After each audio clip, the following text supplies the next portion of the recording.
Esta noche comenzamos con algo muy identificable, el sueño.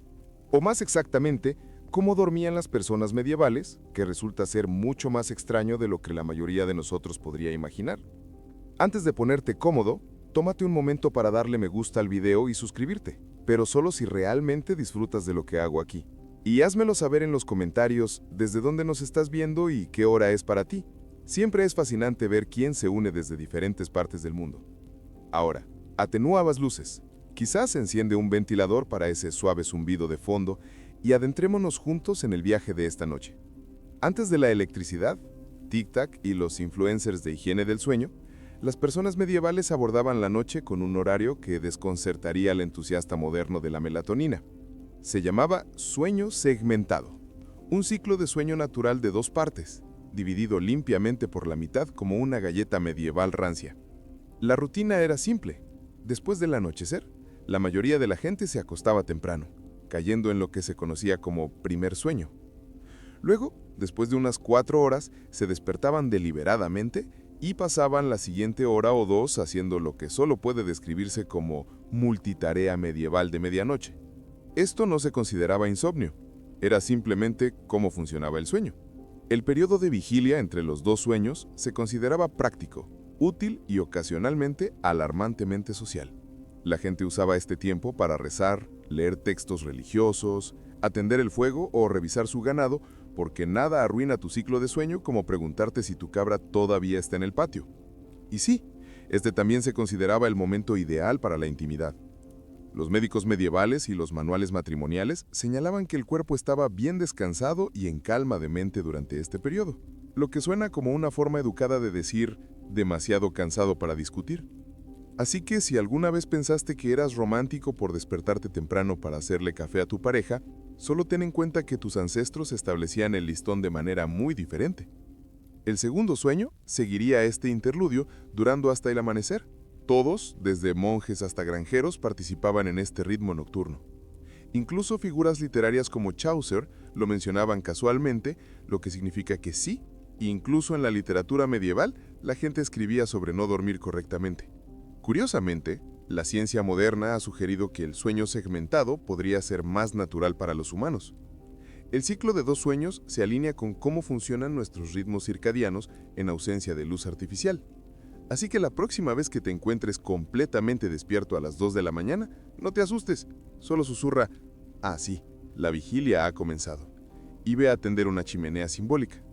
No fue hasta la era industrial, con fábricas, lámparas de gas y el creciente miedo a la improductividad, que los humanos comenzaron a imponer la idea de 8 horas ininterrumpidas, como si el sueño fuera un deporte cronometrado.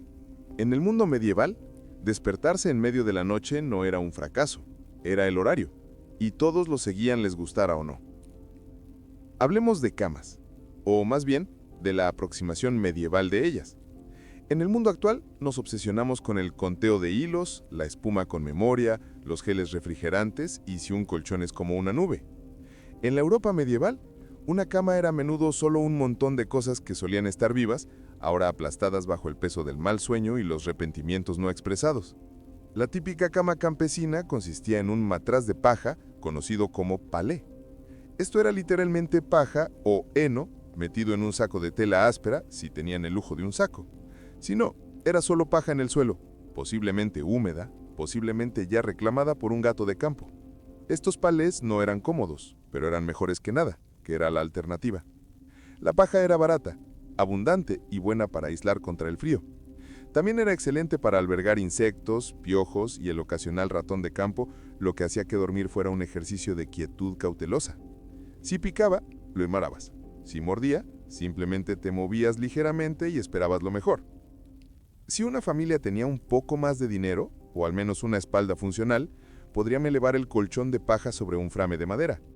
Esto no cambiaba drásticamente la experiencia del sueño, pero sí reducía ligeramente las posibilidades de despertarse con escarabajos en la oreja. Las sábanas eran un lujo incomún. La mayoría de la gente dormía con la ropa que había usado todo el día. Los pijamas no eran realmente algo común, y tampoco lo era el espacio personal. Familias enteras, niños, padres, quizá un gran padre, todos dormían juntos en el mismo espacio, a veces en el mismo montón de paja. Si tenías demasiado calor, Siempre podías rodar hacia el codo de tu primo. Los nobles, por supuesto, tenían camas apropiadas. Grandes frames de madera, matraces de plumas, sábanas embordadas y doseles para que no entraran las corrientes de aire y, con suerte, los piojos. Estas camas eran tan valiosas que se transmitían en testamentos. No heredabas tierras, heredabas la cama de plumas sospechosamente grumosa de la tía Matilda. Aún así, para la mayoría de la gente medieval, una cama no era un lugar de comodidad.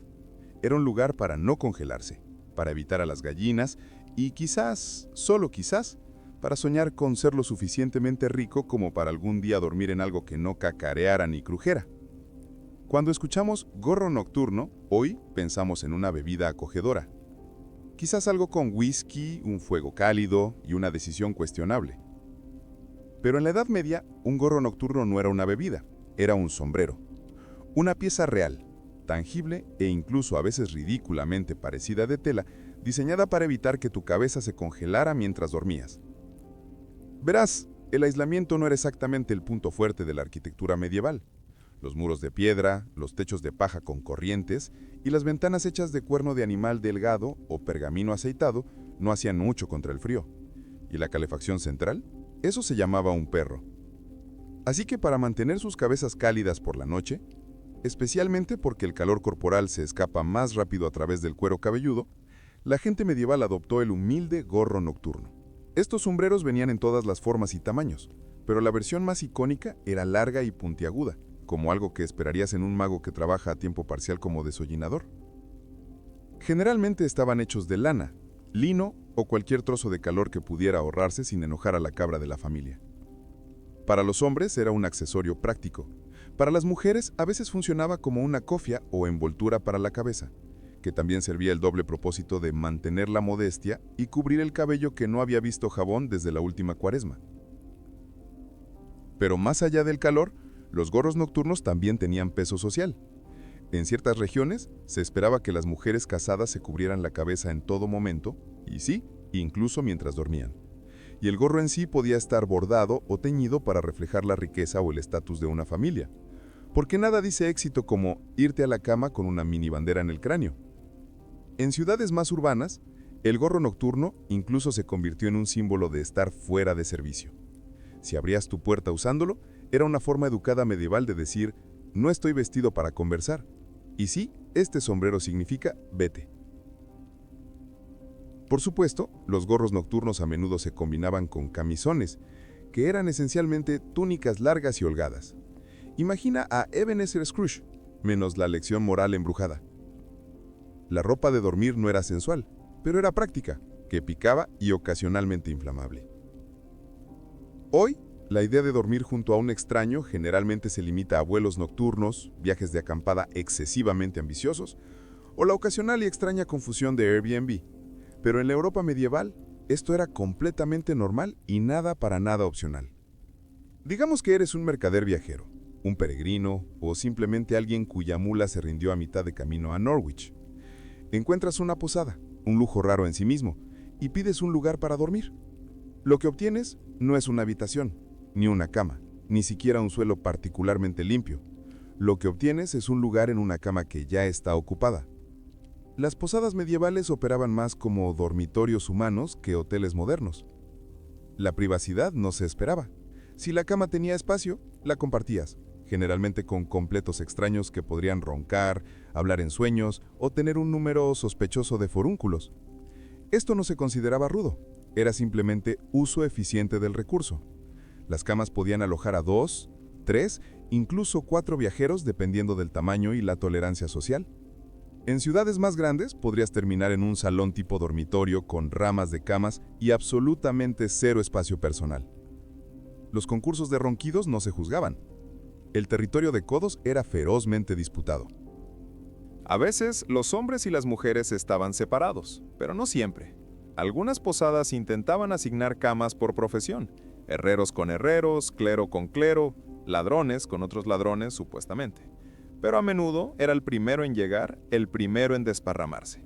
Y aunque esto podría sonar como una pesadilla para los germofobos modernos, en ese entonces era una mejora respecto a dormir al aire libre con los lobos, la lluvia y el ocasional levantamiento campesino. Preocupado por el robo, muchos viajeros dormían con su bolsa atada al cinturón o escondida bajo su ropa. Otros dormían encima de sus bultos, convirtiendo el equipaje en almohada y sistema de alarma. Si alguien movía tu bolsa, generalmente significaba que estabas a punto de despertar más pobre. Los ricos, por supuesto, no sufrían este destino. Los nobles viajaban con séquitos y acampaban en relativa comodidad, o exigían sus propias habitaciones y un posadero valoraba a su techo. En el mundo medieval, irse a la cama no se trataba solo de subir una manta y dejarse llevar. Era una operación espiritual, una apuesta nocturna donde lo que estaba en juego era tu alma eterna. La gente no solo dormía, se preparaba para potencialmente fallecer. De ahí la popularidad de las oraciones antes de dormir. Olvídate del spray de lavanda o los podcasts relajantes. Los durmientes medievales se relajaban con confesiones, salmos y cláusulas espirituales de limpieza del alma, por si acaso morían en algún lugar entre las buenas noches y el amanecer. La idea era simple. Podrías morir en cualquier momento, por enfermedad, fuego, demonios, o más peligrosamente, tener más de 30 años en el año 1247. Así que era mejor decir tus oraciones, no porque fuera reconfortante, sino porque el infierno era aterrador, y no querías aparecer sin invitación, sin lavar y espiritualmente desaliñado. Una versión común: si muriera antes de despertar, ruego al Señor que tome mi alma. Dulce, ¿verdad? Excepto que es básicamente un documento legal escrito por un niño de 7 años que reconoce la muerte como un resultado probable a la hora de dormir. Muchos adultos tenían todo un catálogo de oraciones para diferentes amenazas, una para cuando te sentías culpable, una para cuando pensabas que el diablo podría estar escondido en las vigas, una para prevención de la peste, que desafortunadamente envejeció mal. Algunos incluso rezaban a santos específicos conocidos por vigilar a los durmientes, como santos porteros custodiando tu alma en la puerta del club. Los monjes, monjas y nobles excesivamente ansiosos, realmente devotos, terminaban su día con completas, el servicio de oración final antes de dormir. Después de completas, hacían un voto de silencio, lo cual era no difícil porque todos ya estaban exhaustos, malnutridos y levemente asustados de la oscuridad. También se animaba a los niños a rezar, en parte porque era bueno para sus almas y en parte porque les daba algo que hacer aparte de preguntar por qué el perro estaba en su cama otra vez. Los padres les recordaban que los ángeles estaban observando, lo que suena adorable hasta que te das cuenta de que era menos ángel guardián y más sistema de vigilancia celestial.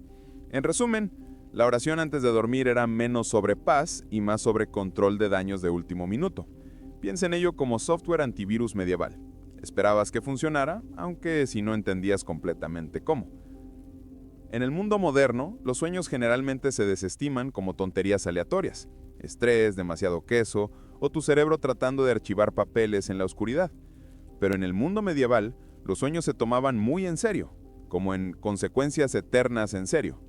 Los sueños no eran solo sueños, se consideraban mensajes de Dios, santos, el diablo, tu ángel guardián o posiblemente esa reliquia extraña que besaste el domingo pasado. Algunos sueños eran revelaciones divinas, otros eran tentaciones demoníacas. De cualquier manera, se suponía que prestaras atención y posiblemente anotarlo o confesarlo o ayunar durante 3 días solo para estar seguro. Teólogos, monjes y autoproclamados visionarios pasaban una cantidad alarmante de tiempo interpretando sueños. Textos enteros se dedicaban a decodificarlos. Soñar con fuego podría ser el infierno. Soñar con agua podría significar purificación o ahogamiento. Soñar con un hombre con cabeza de cabra haciendo malabares con peces, mejor llama a un prieste inmediatamente y posiblemente múdate. Las personas medievales creían que lo que sucedía en los sueños importaba, porque tu alma seguía activa mientras dormías. Esto significaba que tus acciones en un sueño podían revelar pecados ocultos o debilidades espirituales. Ese sueño levemente embarazoso de robar una hogaza de pan podría ser tu subconsciente confesando tu culpa por la gula del mundo real o simplemente hambre, pero aún así mejor confesarlo de todos modos, por si acaso. Los monjes y monjas a menudo registraban sus sueños y los compartían con superiores espirituales. Algunos eran celebrados por tener visiones sagradas durante el sueño. A otros se les decía en silencio que comieran menos cebollas antes de dormir. Por supuesto, los sueños no eran solo rompecabezas espirituales, también hacían excelentes dispositivos de trama. La literatura medieval está llena de secuencias de sueños donde caballeros encuentran ángeles, demonios o criaturas metafóricas escupiendo poesía sobre la virtud. Los sueños básicamente eran el Netflix del mundo medieval, excepto con más alegoría y menos finales felices. La iglesia, predeciblemente, estaba sospechosa. No todos los sueños eran divinos, y se creía que algunos eran plantados por demonios para corromper a los inocentes. Si soñabas con algo poco saludable, podría significar que tu alma estaba bajo ataque, o simplemente dormiste demasiado cerca de los humos de la chimenea otra vez. En tiempos modernos, algunas personas dejan que sus mascotas duerman en la cama. Es un arreglo acogedor, sí ocasionalmente maloliente. En la Edad Media, sin embargo, compartir una cama con un animal no era una elección personal peculiar, era una estrategia de calefacción. Empecemos con lo básico. Los hogares medievales no estaban construidos para la comodidad. Muros de piedra, sin aislamiento, corrientes de aire tan agresivas que probablemente tenían nombres. La calefacción central se llamaba el cerdo de la familia.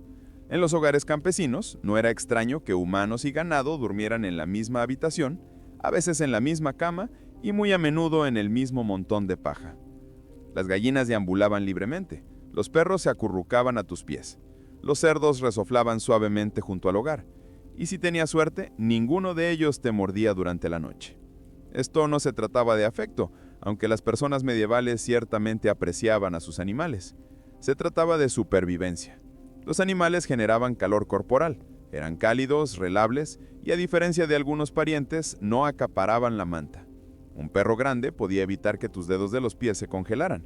Una vaca en la esquina podría elevar la temperatura de la habitación 1 grado o 2, lo que en enero se sentía como un milagro. Los hogares medievales, especialmente los de las clases más bajas, a menudo tenían solo una recámara para todo: cocinar, comer, dormir, ocasionalmente fallecer. Todos, humanos y animales por igual, se arreglaban con el mismo espacio. Los niños podían estar acurrucados entre padres y una cabra. Una gallina podría servir como despertador improvisado. Higiene, no hagamos demasiadas preguntas. Para las familias más ricas, esto no era tan común. Los nobles generalmente no dormían junto al ganado, aunque todavía podrían tener perros faldones en la cama, no por calor, sino por moda y redistribución de pulgas. Algunos castillos incluso tenían áreas de descanso separadas para los animales favoritos. ¿Por qué nada dice poder que un perro con su propia habitación y título? Había inconvenientes, por supuesto. Los animales pueden ser ruidosos, pueden vagar, y no son, históricamente hablando, conocidos por respetar el espacio personal. Pero las personas medievales se adaptaban. Una pezuña en la cara a las 3 de la mañana, solo parte de la rutina de la hora de dormir. Si alguna vez has tenido que compartir una recámara en un albergue juvenil y pensaste que esto es demasiado, permítenos presentarte el dormitorio monástico medieval, un lugar donde la comodidad fue a fallecer en silencio bajo un voto de silencio.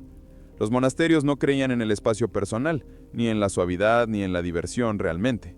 El dormitorio típico albergaba docenas de monjes, todos durmiendo en una sola habitación grande, generalmente dispuestos en filas ordenadas como sandinas moralmente rectas. Las camas, si podías llamarles así, a menudo eran tablones de madera, a veces con un colchón de paja si el abad se sentía generoso o era un día de fiesta. Dormías completamente vestido, no por modestia, sino porque vestirse en la oscuridad a las 2 de la mañana para las oraciones era más doloroso que simplemente ir a la cama ya preparado. El uniforme monástico, incluida túnica, cinturón y sandalias, funcionaba como armadura espiritual y pobre aislamiento. Si tenías frío, te ponías capas. Si tenías calor, bueno, no lo tenías. No había almohadas, ni cortinas de privacidad, y absolutamente ninguna conversación. El silencio se imponía, no se sugería, bajo la regla de San Benito. Si te dabas la vuelta y gemías demasiado fuerte, podrías encontrarte de servicio en el orinal durante una semana. Roncar, sin embargo, era un área gris. No podías controlarlo, pero si se volvía perturbador, el Señor aún podría hacerte responsable, o al menos tus compañeros de celda lo harían. La iluminación era mínima, tal vez una vela. No necesitabas ver, solo necesitabas acostarte quieto y no pecar. Ese era el objetivo. A pesar de la austeridad, los monjes creían que sus camas espartanas eran entrenamiento para la vida después de la muerte, preparación para el viaje del alma, negando a la carne cualquier exceso. El sueño no era un placer, era una necesidad monitoreada y programada como todo lo demás. Algunos monjes incluso dormían sentados, solo para evitar cualquier indicio de lujo o sueños o circulación. Comparado con esto, los montones de paja campesina y los cerdos que roncan casi parecen lujosos, al menos el cerdo no te juzgaba. Hablemos de algo que horrorizaría a la mayoría de los durmientes modernos: despertarse voluntariamente a las 2 de la mañana, y no para ir al baño o hacer scroll condenado, sino para orar. Oración fuerte, fría, a la luz de las velas. En los monasterios medievales, esto era práctica estándar. Los monjes y monjas seguían un horario diario rígido basado en las horas canónicas, que incluían maitines, el primer servicio del día. Y por día, nos referimos a la parte más oscura de la noche, cuando incluso los búhos todavía estaban decidiendo si despertar. La campana sonaba, a menudo tocada por alguien que sacó la pajita corta, y todo el dormitorio de almas vestidas con túnicas y privadas de sueño se dirigía a la capilla en silencio. Y sí, todavía con ropa completa, porque los monjes no hacían pijamas. El único sistema de capas en el que creían era espiritual. Dentro de la capilla, a la luz parpadeante de las velas y bajo el eco de las bóvedas de piedra, cantaban salmos, recitaban escrituras e intentaban con todas sus fuerzas no quedarse dormidos de pie, lo que incidentalmente era un problema real. Hay registros de monjes siendo castigados por dormitar a mitad de la oración, generalmente con tareas extra o más oraciones. ¿Te quedaste dormido en maitines? ¡Felicidades! Ahora puedes dirigir el siguiente. Los maitines podían durar 1 hora o más. Algunas órdenes particularmente entusiastas lo alargaban a 2. Imagina intentar mantenerte espiritualmente comprometido mientras tu estómago te recuerda que la cena fue un tazón de lentejas y una lección moral, y tu cuerpo está activamente apagándose. Después de servicio, los monjes regresaban a la cama para su segundo sueño, o en órdenes más estrictas, pasaban directamente al estudio o trabajo manual, porque nada dice disciplina sagrada como trillar trigo con 4 horas de descanso fragmentado. ¿Por qué tan temprano? La idea era sacrificar la comodidad y dedicar la primera y más silenciosa parte de la noche a Dios, sin interrupciones de las tentaciones de la luz del día, el calor o los ciclos REM. Era un poderoso símbolo de devoción, o al menos lo era una vez que superabas los pies entumecidos, el humo de las velas y el canto desafinado del hermano Ambrosio. En el mundo moderno, dormir solo a menudo se enmarca como un lujo, un signo de independencia, paz o simplemente la capacidad de controlar la manta. En el mundo medieval, sin embargo, dormir solo se consideraba sospechoso, poco práctico o simplemente francamente inseguro. Empecemos con lo básico: el calor. Las camas, como hemos establecido, no eran exactamente acogedoras. Los muros de piedra y las chimeneas abiertas no hacían mucho para atrapar el calor, y la calefacción central todavía estaba a rabias pestes de distancia. Así que la gente compartía camas por calor corporal, no por intimidad, sino por desesperación térmica. Los niños dormían con hermanos, padres y a veces el hijo del vecino si estaban de visita. Era como una pijamada, pero nadie preguntó si querías estar allí. Pero más allá del calor, había una razón espiritual para dormir en grupos. Muchas personas creían que la noche era cuando el diablo trabajaba horas extra.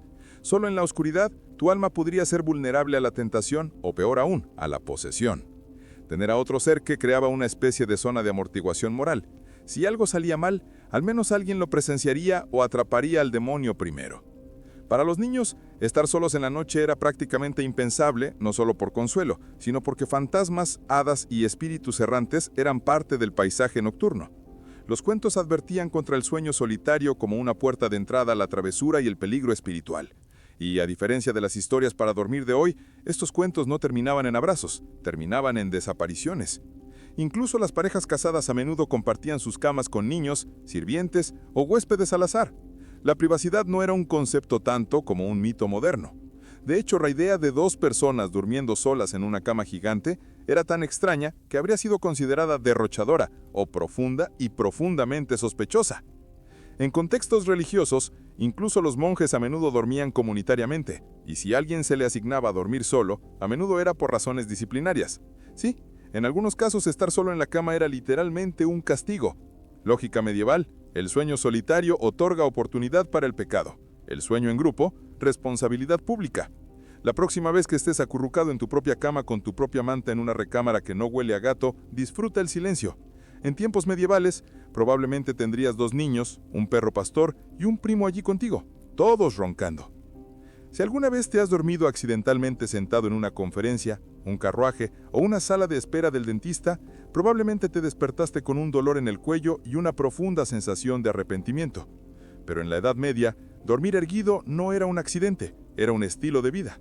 Algunas personas medievales, particularmente los ricos o religiosamente devotos, elegían dormir apoyados en lugar de acostarse planos. ¿Por qué? Unas cuantas razones, ninguna de ellas particularmente reconfortante. Primero, había una creencia médica que acostarse plano era malo para la digestión, los pulmones o el equilibrio general de los humores corporales. En un mundo donde los médicos pensaban que un estornudo podía reorganizar tu alma, esta lógica tenía perfecto sentido. Dormir erguido, creían, ayudaba a evitar la congestión del cerebro, lo que suena ominoso, pero principalmente significaba no ahogarse en tu propia flema. Segundo, había preocupaciones espirituales. Acostarse plano se consideraba tan cercano a la postura de los muertos. No querías confundir a Dios o, peor aún, atraer la atención del ángel de la muerte durmiendo en la misma posición usada en los funerales. ¿Supersticioso? Absolutamente. Pero cuando tu sacerdote local funcionaba como el consultor de salud de la comunidad, elegías tus batallas cuidadosamente. Como resultado, la gente a menudo dormía parcialmente reclinada, apoyada por grandes almohadas, cojines o el equivalente de cabecera de madera de un sillón reclinable medieval. Los nobles a veces tenían sus camas equipadas con soportes angulados para mantener una postura semisentada, perfecta para digerir el pastel de carne de la noche o defenderse de ataques sorpresa de demonios.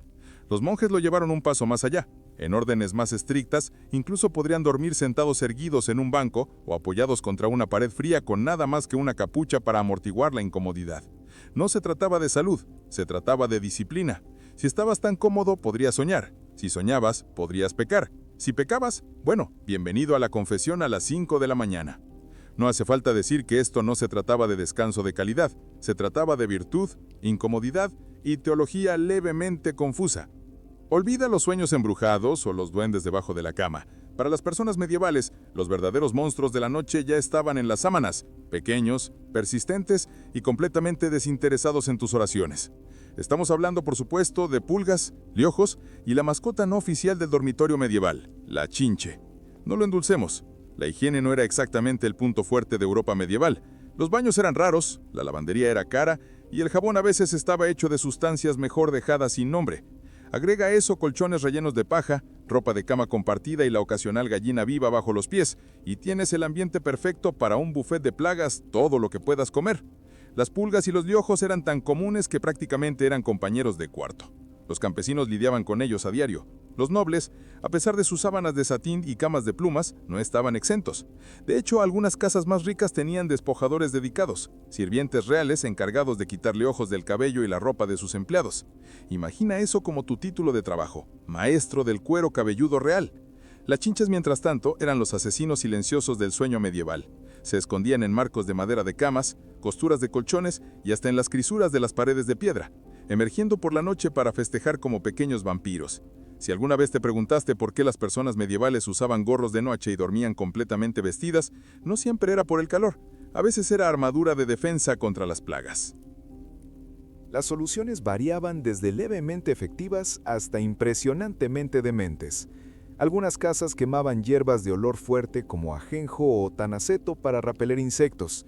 Otras dormían con ajo, cebollas o incluso cenizas en la cama, lo que puede haber hecho poco por las plagas, pero ciertamente mantuvo el romance al mínimo. No era solo incomodidad física tampoco.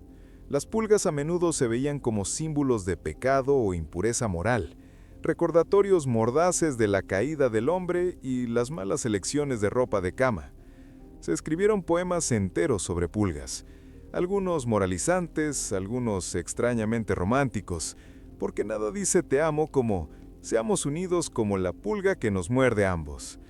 Así que, mientras el sueño moderno es interrumpido por teléfonos que zumban y luces de la calle, el sueño medieval era más probablemente perturbado por rascarse, retorcerse y la sutil sensación de que algo se arrastraba por tu espinilla, porque lo hacía. Todos hemos tenido noches inquietas, pero ¿alguna vez has intentado quedarte dormido mientras usabas 100 libras de hierro? ¿No? Bueno, en la Edad Media, algunas personas hicieron exactamente eso, porque aparentemente nada dice dulces sueños como estar preparado para ajustar en tu sueño. Ahora, para ser claro, la mayoría de la gente, incluso los caballeros, no dormían regularmente con armadura completa. Era caliente, pesado y ruidoso. Intentar darse la vuelta en una cota de malla es un poco como intentar tomar una siesta dentro de una bolsa de cubiertos. Pero durante tiempos de guerra o en territorio hostil, dormir parcialmente armado se consideraba la opción más segura. Comodidad, opcional. Supervivencia, altamente recomendada. Un caballero en campaña podría quitarse solo su casco y guanteletes, manteniendo su camisa de malla o peto solo por si acaso los enemigos decidían organizar una fiesta sorpresa de medianoche.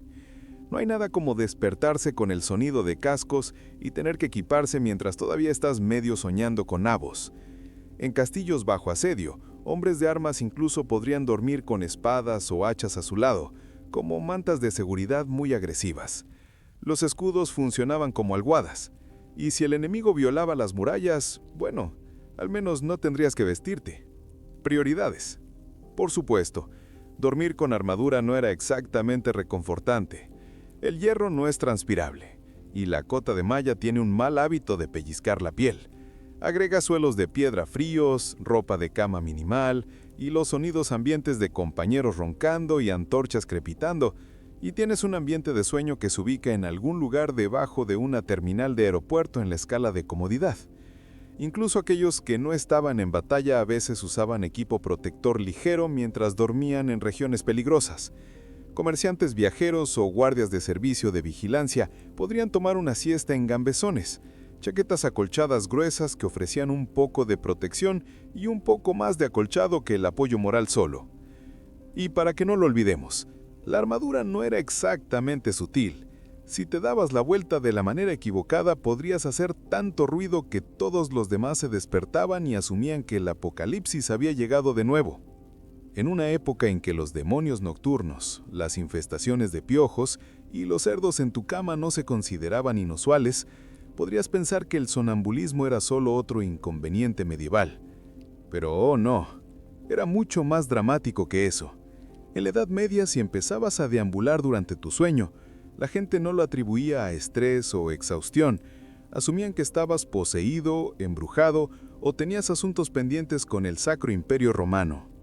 El sonambulismo, o noctambulación si querías impresionar al monje local, era poco comprendido y a menudo temido. La idea de que alguien pudiera levantarse de su palet de paja, arrastrarse por la habitación y mirar fijamente a una pared era menos parasomnia inofensiva y más cena de ensayo del diablo. Los relatos de la época sugieren que la gente estaba genuinamente asustada por los sonámbulos.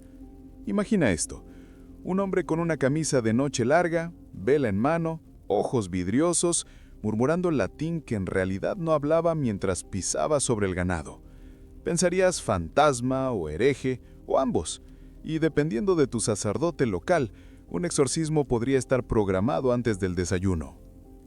Algunos creían que el sonambulismo era causado por malos humores, especialmente demasiada bilis negra, que era el remedio medieval para todo lo que no podían explicar.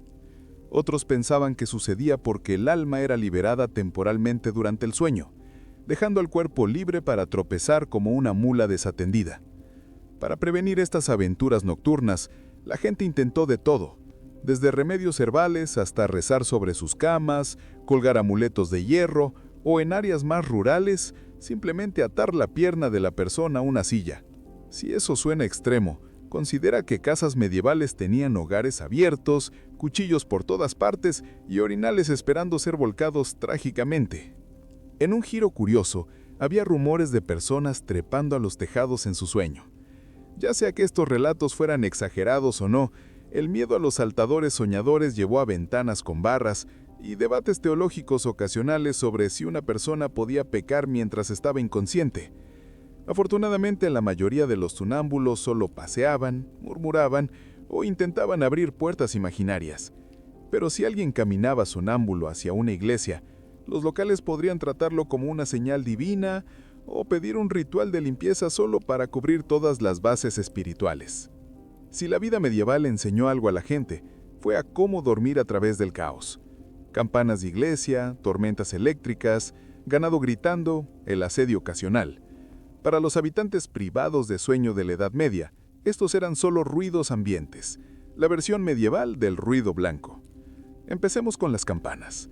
Las campanas de iglesia marcaban cada momento sagrado del día: amanecer, tiempos de oración, comidas Y por supuesto la hora impía de maitenes a las 2 o 3 de la mañana. Si vivías cerca de un monasterio, tus sueños probablemente estaban musicalizados por repiques regulares. En algún momento el cerebro simplemente lo aceptaba. Las campanas se convertían en la cuna de un alma sobreprogramada. Y no eran solo campanas.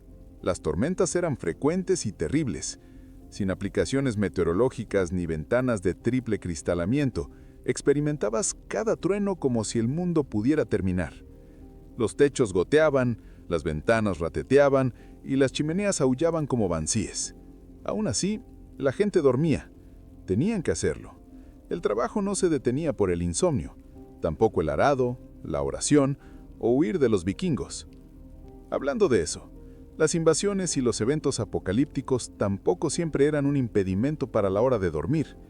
En el siglo XV, la gente continuó durmiendo de alguna manera a través del hambre, la guerra y hasta la peste negra. Cuando los carros de muerte pasaban por la mañana, se consideraba más una llamada de despertar sombría que una causa de pánico. Y si no despertabas, bueno, algunos creían que eso era una misericordia. Incluso hay registros de personas durmiendo a través de terremotos, incendios de graneros y multas sangrientas. La privación de sueño era común y los cuerpos se ajustaban. Si trabajabas de sol a sol y comías apenas lo suficiente para sobrevivir y pasabas tu día huyendo de lodo, impuestos y condenación espiritual, ibas a quedarte dormido profundamente. Y entonces estaban aquellos que usaban el sueño como una especie de escotilla de escape. Enfrentados a enfermedad, dolor o miedo de que el mundo literalmente terminara, cosa que se pronosticaba aproximadamente cada siglo, algunas personas simplemente se acurrucaban bajo una capa, murmuraban una oración y tomaban una siesta. Hay una sabia razón en eso. En el invierno de 1692, el pueblo de Salem, Massachusetts, estaba envuelto en más que solo nieve. Estaba envuelto en tensión, suspiro y un tipo silencioso de temor que se filtraba en las casas de estructura de madera y campos congelados. Los habitantes de Salem eran puritanos, estrictos, devotos y profundamente supersticiosos. Creían que estaban construyendo una comunidad santa en el desierto, una ciudad en una colina observada por Dios y acechada por Satanás. La vida ya era difícil. El pueblo se había dividido recientemente de Salem Town por política y religión. Las cosechas habían fallado. La viruela había devastado comunidades cercanas. Las guerras con tribus nativas habían dejado a muchos traumatizados. Había fricción entre nevillos, disputas de herencia y un resentimiento profundo hacia los forasteros o a cualquiera que no encajara del todo. Agrega a esto el largo, oscuro y amargo invierno de Nueva Inglaterra, y algo estaba destinado a romperse. Esa ruptura llegó en la casa del reverendo Samuel Parris, el ministro del pueblo. Su hija de 9 años, Betty, y su sobrina de 11 años, Abigail Williams, comenzaron a comportarse de manera extraña. Gritaban incontrolablemente, arrojaban cosas, contorsionaban sus cuerpos de maneras antinaturales. A veces caían en silencio por horas, los ojos bien abiertos con terror. Los vecinos susurraban que estaban mendigas. Las niñas afirmaban que estaban siendo pellizcadas y mordidas por fuerzas invisibles. El reverendo Parris, inseguro de qué hacer, llamó a un médico local, William Griggs. Después de no encontrar ninguna causa física, Griggs entregó el diagnóstico que hundiría al pueblo en el caos: brujería. Esa sola palabra prendió fuego a los miedos que ya estaban cocinando en Salem. En un lugar donde se creía que las brujas eran reales, sirvientas peligrosas del diablo, la idea no era descabellada. Y ahora, si el diablo podía hacerse camino en la propia casa del ministro, ¿qué significaba eso para el resto de la comunidad? Las niñas, incitadas tanto por adultos como por compañeros, comenzaron a nombrar nombres. Primero acusaron a mujeres en los márgenes, inadaptadas sociales y marginadas. Pero pronto las acusaciones alcanzarían a los respetables, los ricos, incluso los piadosos. Salem era un pueblo pequeño, pero lo que estaba a punto de suceder resonaría mucho más allá de sus fronteras. Lo que comenzó como susurros en la oscuridad, pronto se convertiría en gritos desde la horca y un legado de paranoia que aún acecha los libros de historia de Estados Unidos. Una vez que la idea de brujería echó raíces en Salem, se extendió como la hiedra, silenciosa al principio, luego estrangulando todo lo que tocaba. Las niñas afligidas, Betty Paris, Abigail Williams y pronto otras como Ann Putnam Jr. y Mercy Lewis, parecían volverse más audaces con cada día que pasaba. Convulsionaban en la corte, gritaban durante las oraciones y afirmaban que podían ver espíritus oscuros flotando sobre ciertos aldeanos. No era solo imaginación infantil, era teatral, público y lo más perturbador, creído. Las primeras en ser acusadas fueron aquellas con menos protección, mujeres que ya vivían en los bordes de la sociedad. Sarah Good, una mendiga sin hogar, era conocida por murmurar para sí misma cuando la rechazaban de los umbrales. La gente afirmaba que su murmullo era una maldición. Fumaba en pipa, chasqueaba a los niños, encajaba en el molde de una bruja, porque no encajaba en el molde de una mujer puritana. Sarah Osborne no había asistido a la iglesia en más de un año, y había escandalizado a la comunidad al casarse con su sirviente contratado después de que muriera su primer esposo. Una mujer que desafiaba la convención, claramente sospechosa. Tituba, la mujer esclavizada en la casa del reverendo Paris, era la más exótica de todas. Originaria de Barbados, su narración de historias, acento y folclor asustaban a los aldeanos. Bajo presión, posiblemente incluso golpizas físicas, Tituba confesó brujería. Pero en lugar de aclarar el aire, su confesión lo abrió de par en par. Contó una historia de un hombre alto de negro, una figura asociada con el diablo, que le pidió que firmara un libro. Dijo que vio animales extraños, pájaros amarillos, gatos rojos e incluso perros espectrales. Pero lo más condenatorio de todo, afirmó que había otras brujas en Salem. Eso fue todo lo que la corte necesitaba escuchar. Una vez que Tituba abrió la puerta, otros se apresuraron a través de ella. Se agregaron nuevos nombres semanalmente. Los vecinos se volvieron contra los vecinos. Los viejos rencores se disfrazaron de acusaciones justas. Las disputas de propiedad se convirtieron en asaltos espectrales. Si la vaca de alguien moría repentinamente, debía ser brujería. Si un bebé lloraba durante una oración, seguramente eso era obra del diablo. El miedo se volvió tan contagioso que ni siquiera los inocentes se atrevían a hablar. Defender a una bruja acusada era invitar sospechas sobre ti mismo. El silencio era seguridad. Y así, la red de acusaciones se amplió, atrapando al pueblo en sus hilos pegajosos e invisibles. La lógica se estaba desvaneciendo. La histeria ahora tenía el control. Mientras las acusaciones aumentaban y el pueblo alcanzaba un punto crítico, el gobierno colonial intervino. El gobernador William Phips, recién nombrado y ansioso por mantener el orden, estableció un tribunal especial para lidiar con el caos. Se llamó el Tribunal de Oyer en Terminer, del francés que significa oír y determinar. Pero lo que realmente se convirtió fue en una fábrica de justicia impulsada por el miedo. El tribunal se reunió en Salem Town en junio de 1692 y no era un tribunal ordinario. Sus reglas estaban deformadas por el pánico. En lugar de requerir evidencia sólida o testigos confiables, permitió algo mucho más peligroso: evidencia espectral. La evidencia espectral era el testimonio de que un espíritu o espectro del acusado había afligido a la víctima. En otras palabras, si una persona afirmaba haber visto tu forma fantasmal en un sueño ahogándola, eso era admisible en corte. No importaba que el acusado pudiera estar dormido en la iglesia o millas de distancia. Era su espíritu haciendo el trabajo del diablo. No podías interrogar un sueño. Y lo peor, no podías refutarlo. Los niños ahora eran tratados como testigos estrella. Sus convulsiones, gritos y jadeos en la corte se volvieron más teatrales cada día. Una niña, Mary Walcott, caía en ataques en el momento en que una bruja sospechosa entraba a la sala. Si un prisionero la miraba, gritaba. Si no la miraban, gritaba más fuerte. Las presentaciones eran fascinantes, y los jueces, incluyendo el influyente juez Samuel Sewell y juez presidente William Stockton, lo aceptaron todo. Abogados defensores, no había. El concepto no existía en los triales coloniales. Si eras acusado, estabas solo. Si negabas las cargas, las niñas afligidas se retorcían de agonía. Si confesabas, podías salvarte de la muerte, pero solo si nombrabas a otros. El sistema recompensaba las mentiras y castigaba el silencio. Peor aún, los juicios se convirtieron en espectáculos públicos. La gente viajaba de pueblos cercanos para presenciarlos.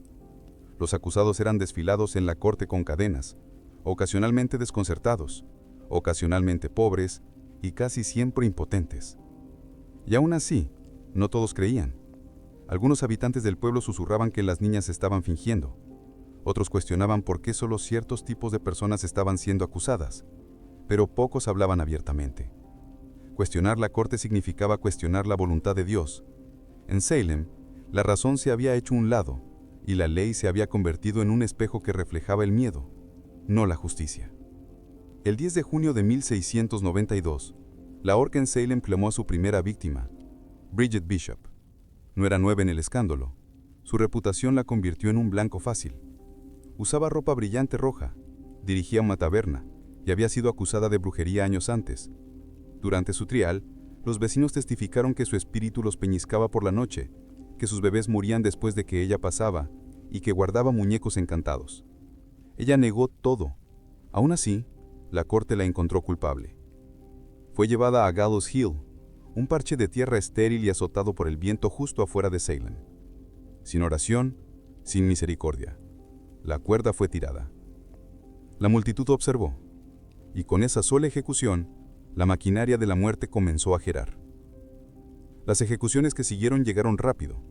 El 19 de julio, 5 mujeres más fueron ejecutadas. Sarah Good, Susanna Martin, Rebecca Nurse, Elizabeth Howe y Sarah Wild. Algunas tenían buena posición en la iglesia. Rebecca Nurse en particular fue un caso impactante, una anciana piadosa amada en la comunidad. Incluso el jurado inicialmente la encontró no culpable, pero bajo presión de la corte y las niñas afligidas, el veredicto fue revertido. Las palabras finales de Nurse se susurraron en el aire como una advertencia. Soy tan inocente como el niño no nacido. Pero no importó. La soga no discriminaba. En agosto, siguieron más ejecuciones. El 22 de septiembre, el día más mortífero, 8 personas fueron ahorcadas en una sola mañana. Entre ellas estaba Martha Curry, una mujer que había dudado de los juicios al principio, y su esposo, Giles Curry, que enfrentó un destino diferente. Giles se negó a declarar. La corte, incapaz de proceder con un juicio sin uno, recurrió a un castigo inglés antiguo, penei fortedure. Fue prensado hasta la muerte. Se apilaron piedras en su pecho, lenta, cruelmente durante 3 días. Sus últimas palabras, según la leyenda, fueron más peso. Para el final de la histeria, 19 personas habían sido ahorcadas, una prensada hasta la muerte, y al menos 5 más murieron en cárcel esperando juicio. Docenas de confesaron falsamente para salvar sus vidas. Más de 200 personas fueron acusadas. La horca proyectaba largas sombras en Salem, no solo en la colina, sino en cada corazón. El miedo se había convertido en ley, y la justicia, con los ojos vendados, había sido llevada al cadalso. Mientras las ejecuciones clamaban el centro de atención, cientos de otros se sentaban en cárceles abarrotadas y malolientes, esperando un veredicto o un milagro. La pequeña cárcel de Salem no podía contenerlos a todos. Las brujas acusadas eran retenidas en pueblos vecinos como Ipswich y Boston, encadenadas a las paredes, hambrientas, congelándose y olvidadas. La mayoría de los acusados no eran brujas ni siquiera marginados. Eran vecinos, amigos, padres, niños, personas cuyo único crimen había sido tener una pelea con la persona equivocada o poseer la tierra que alguien más quería. En muchos casos, rencores personales disfrazados de justicia divina impulsaron las acusaciones. Un cerdo entró al patio de un vecino y murió. Debe ser brujería. Alguien se negó a ayudar con leña. Claramente habían maldito el hacha. Mary Hasty, hermana de la ejecutada Rebecca Nurse, fue un caso tal.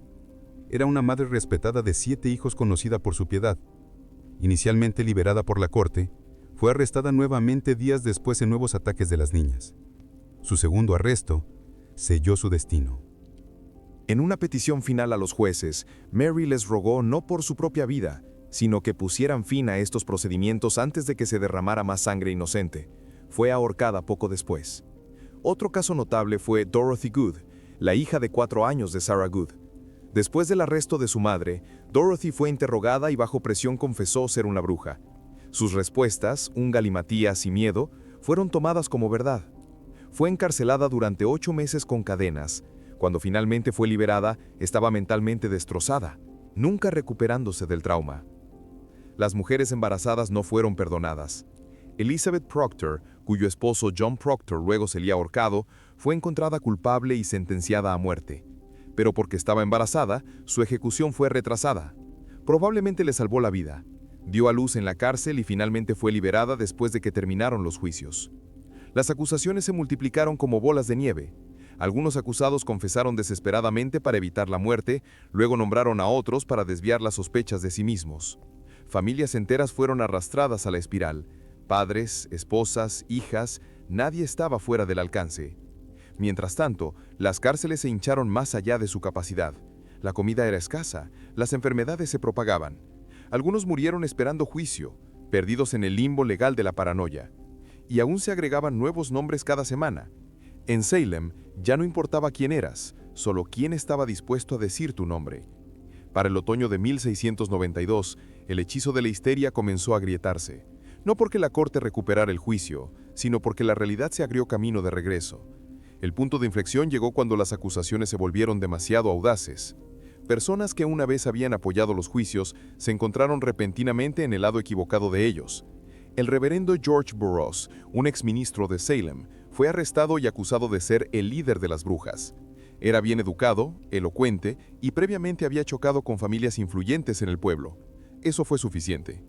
Pero el día de su ejecución, Burroughs hizo algo impactante.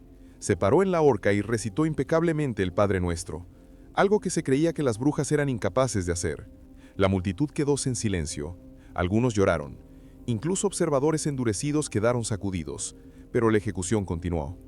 Ese momento plantó una semilla de duda. Luego vino la acusación de Mary Phipps, la esposa del gobernador William Phipps. De repente, la histeria había alcanzado la cima de la escalera social de la colonia. Phipps, ya inquieto por las crecientes críticas y el caos, finalmente tomó medidas. En octubre de 1692, disolvió el tribunal de Oyer y Terminer, deteniendo todas las ejecuciones y juicios pendientes. El sentimiento público había cambiado. Ministros, una vez silenciosos o cómplices, comenzaron a hablar. Increase Mather, uno de los teólogos más respetados de la colonia, denunció el uso de evidencia espectral. Sería mejor, dijo, que 10 brujas sospechosas escaparan que una persona inocente fuera condenada. Un pensamiento radical en una sociedad que durante meses había creído exactamente lo contrario. La gente que una vez había vitoriado los juicios comenzó a cuestionarlos. Las cárceles aún estaban llenas, pero el apetito por más sangre se había apagado. Demasiadas figuras respetadas estaban siendo acusadas. Demasiada gente inocente había sido enterrada. Los aldeanos habían comenzado a ver que esto no era justicia divina, era locura. Las confesiones se secaron, algunos acusadores se retractaron, otros desaparecieron de la vista pública, y aquellos que previamente habían gritado más fuerte, ahora bajaban los ojos. El miedo no había desaparecido, pero se había agotado. El público quería estabilidad, los funcionarios querían salvar las apariencias, y Salem, magullado y avergonzado, finalmente estaba listo para despertar de su pesadilla. La tormenta se estaba rompiendo, pero el daño ya estaba hecho. Para el final de 1692, el sistema judicial que había alimentado la histeria comenzó a colapsar bajo el peso de su propio absurdo. Con el tribunal de Oyer y Terminer disuelto en octubre, un nuevo tribunal, más cauteloso, el Tribunal Superior de Judicatura, se formó a principios de 1693. Esta vez las cosas eran diferentes. La evidencia espectral ya no se permitía, y los jueces eran notablemente más escépticos de las afirmaciones salvajes de los acusadores. El resultado, las condenas se ralentizaron drásticamente. Muchas brujas acusadas fueron absueltas directamente. De los 56 casos llevados ante el nuevo tribunal, la mayoría fueron liberados. E incluso aquellos que ya habían confesado comenzaron a retractar sus testimonios, admitiendo que el miedo, la tortura o la presión los había obligado a mentir. Las actuaciones dramáticas de las niñas afligidas perdieron su poder persuasivo. El caso más prominente en el desenredado de los juicios fue el del reverendo Samuel Willard, un ministro respetado que cayó bajo sospecha. Si bien nunca fue formalmente acusado, el hecho de que un hombre tan devoto de alto rango pudiera ser sospechoso destacó cuán arbitrario y corrupto se había vuelto el proceso. La corte, una vez feroz, ahora era cautelosa. Comenzaron a liberar silenciosamente a aquellos que todavía estaban en la cárcel. Primero aquellos con poca evidencia en su contra y eventualmente incluso aquellos que habían confesado brujería bajo coacción. Mientras tanto, las familias de los ejecutados comenzaron a exigir justicia. Los hijos de John Proctor peticionaron por la devolución de su propiedad. La familia de Rebecca Nurse lanzó una campaña para limpiar su nombre. Con el tiempo, la vergüenza comunitaria reemplazó el miedo comunitario. Las congregaciones de iglesia se fracturaron, las amistades se rompieron. El tejido mismo del orden social de Salem había sido destrozado. El gobernador Phips, realizando la vergüenza internacional creciente de la colonia, perdonó a los prisioneros restantes en 1693. Pero aún la libertad tenía un costo. Muchas familias tuvieron que pagar sus propias tarifas de cárcel antes de ser liberadas. Imagina perder tu casa, tu salud y casi tu vida solo para recibir una factura por el privilegio de sobrevivir. Para el final de la experiencia, 19 personas habían sido ahorcadas, una prensada hasta la muerte, 5 murieron en cárcel y más de 200 habían sido acusadas. El tribunal no solo colapsó, implosionó, dejando atrás un cráter de culpa, dolor e incredulidad. Los juicios habían terminado, pero la sanidad ni siquiera había comenzado. Salem era un pueblo alterado para siempre por las personas que había perdido, la justicia que había abandonado y el espejo en el que ahora se veía obligado a mirarse. La horca no estaba silenciosa, las cárceles se habían empteado, pero Salem no estaba lejos de ser pacífico. El pueblo no estaba embrujado por fantasmas, sino por la culpa. Lo que había comenzado con un puñado de niñas enfermas había explotado en un acto comunitario de destrucción. Familias habían sido destrozadas, reputaciones arruinadas y vidas inocentes terminadas. Y ahora los sobrevivientes tenían que vivir en los escombros. Los vecinos ya no podían mirarse a los ojos. Las mismas personas que una vez rezaban juntas habían testificado unas contra otras. Algunas de las niñas afligidas se fueron silenciosamente del pueblo. Otras se desvanecieron de la vista pública. Unas pocas, como Ann Putnam Jr., más tarde expresarían remordimiento. En 1706 se paró ante su congregación y se disculpó públicamente por su papel en los juicios, culpando el engaño de Satanás. Pero para muchos, el daño estaba más allá de palabras. Los funcionarios de corte también cargaron con su peso. El juez Samuel Sewall, una de las figuras más prominentes en los juicios, fue uno de los pocos en admitir su error. En un remarcable acto de penitencia pública, se puso de pie durante un servicio de iglesia en 1697, mientras un ministro le leía su confesión y oración por perdón. Fue un momento raro de rendición de cuentas en una época en que muchos intentaban olvidar. Pero olvidar no era fácil. Las familias de los condenados comenzaron a exigir compensación. Durante los años, las peticiones inundaron al gobierno de Massachusetts, pidiendo perdones oficiales, por la devolución de propiedad, por reconocimiento público de que los ejecutados eran inocentes. Lentamente el gobierno respondió. En 1711, la colonia aprobó un proyecto de ley restaurando los derechos y buenos nombres de algunas de las víctimas y ofreció restitución financiera limitada a sus herederos. Pero aún eso no fue comprensible. Algunas familias como las Corey y las Proctor fueron dejadas por fuera por completo. Los susurros de brujería nunca abandonaron del todo Nueva Inglaterra, pero en Salem, la vergüenza se convirtió en parte de la identidad del pueblo. El pueblo finalmente cambió su nombre a Danvers, quizá para distanciarse de su infame pasado. Gallows Hill nunca fue oficialmente marcada, como si el pueblo esperara enterrar no solo a los muertos, sino la memoria de lo que había sucedido. Pero la memoria persistió en sermones, en historias, en el silencio entre antiguos amigos. Salem no había sido maldecido por brujas, había sido maldecido por el miedo, por el orgullo y por el poder sin control. Y esa maldición perduraría mucho después de que las ejecuciones se detuvieran. Los juicios de brujas de Salem terminaron hace más de 3 siglos, pero su legado continúa resonando no solo en libros de texto y tours históricos, sino en cómo entendemos la justicia, el miedo y la fragilidad de la verdad. Lo que sucedió en 1692 no fue simplemente un extraño episodio de histeria masiva, fue una ruptura de la lógica, la compasión y la integridad legal frente al pánico. Gente ordinaria, granjeros, parteras, ministros, se convirtieron en verdugos simplemente creyendo demasiado fácilmente y cuestionando muy poco. Las cortes destinadas a proteger a los inocentes se convirtieron en herramientas de opresión. La religión fue militarizada. El testimonio se convirtió en teatro, y el silencio se convirtió en culpa. Uno de los aspectos más escalofriantes de la tragedia de Salem es cuán rápidamente se desarrolló. En cuestión de meses, el miedo superó al hecho. Los viejos rencores disfrazados de guerra espiritual se convirtieron en sentencias de muerte. No se necesitaron demonios ni diablos, solo se necesitó la creencia en ellos. Pero los juicios también enseñaron lecciones duramente ganadas que resonarían a través de la sociedad estadounidense. En los años y siglos que siguieron, el episodio de Salem sería citado repetidamente en debates sobre el debido proceso y las libertades civiles. La Constitución de los Estados Unidos, escrita casi un siglo después, prohibiría explícitamente cosas como leyes ex post facto y decretos de proscripción, medidas que en efecto habían condenado a los acusados en Salem. La garantía del derecho a asesoría legal, el derecho a enfrentar a tus acusadores y el requisito de evidencia concreta fueron principios duramente ganados forjados en parte de las cenizas de Gallows Hill.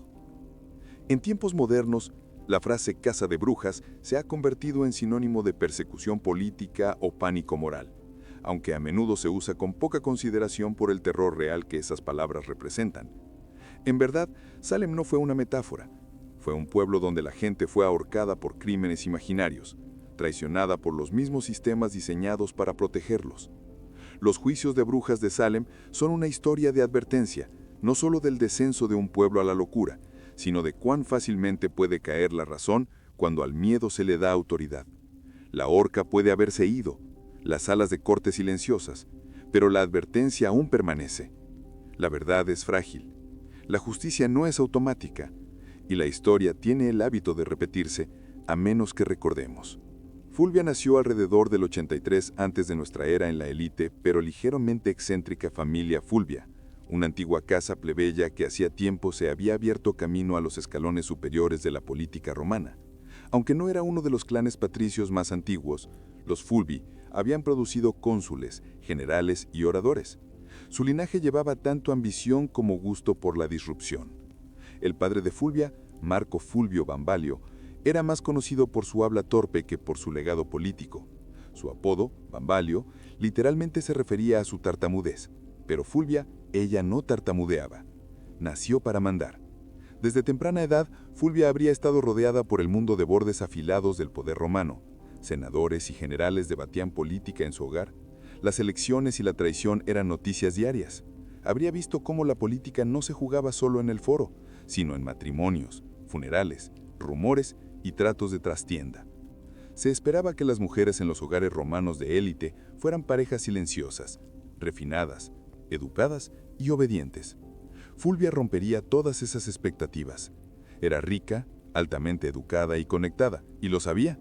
Aunque su vida temprana permanece brumosa en el registro histórico, sus acciones posteriores sugieren a una mujer joven que era observadora, políticamente alfabetizada y completamente sin miedo. Esta no era alguien que se desvaneciera en el fondo. Tenía una personalidad fuerte, una mente política aguda y voluntad de actuar incluso en el espacio dominado por hombres de la gobernanza romana. Este también fue un periodo de inestabilidad sin precedentes. La república se estaba desenredando. Guerras civiles, revueltas populistas y luchas de poder entre generales como Sila, Pompeyo y César estaban convirtiendo a Roma en una olla a presión. Las viejas reglas estaban colapsando y Fulvia llegó a la mayoría de edad justo en medio de eso. En lugar de retroceder al caos, Fulvia aprendería a usarlo. Su vida temprana no produjo la típica matrona modesta que Roma idealizaba.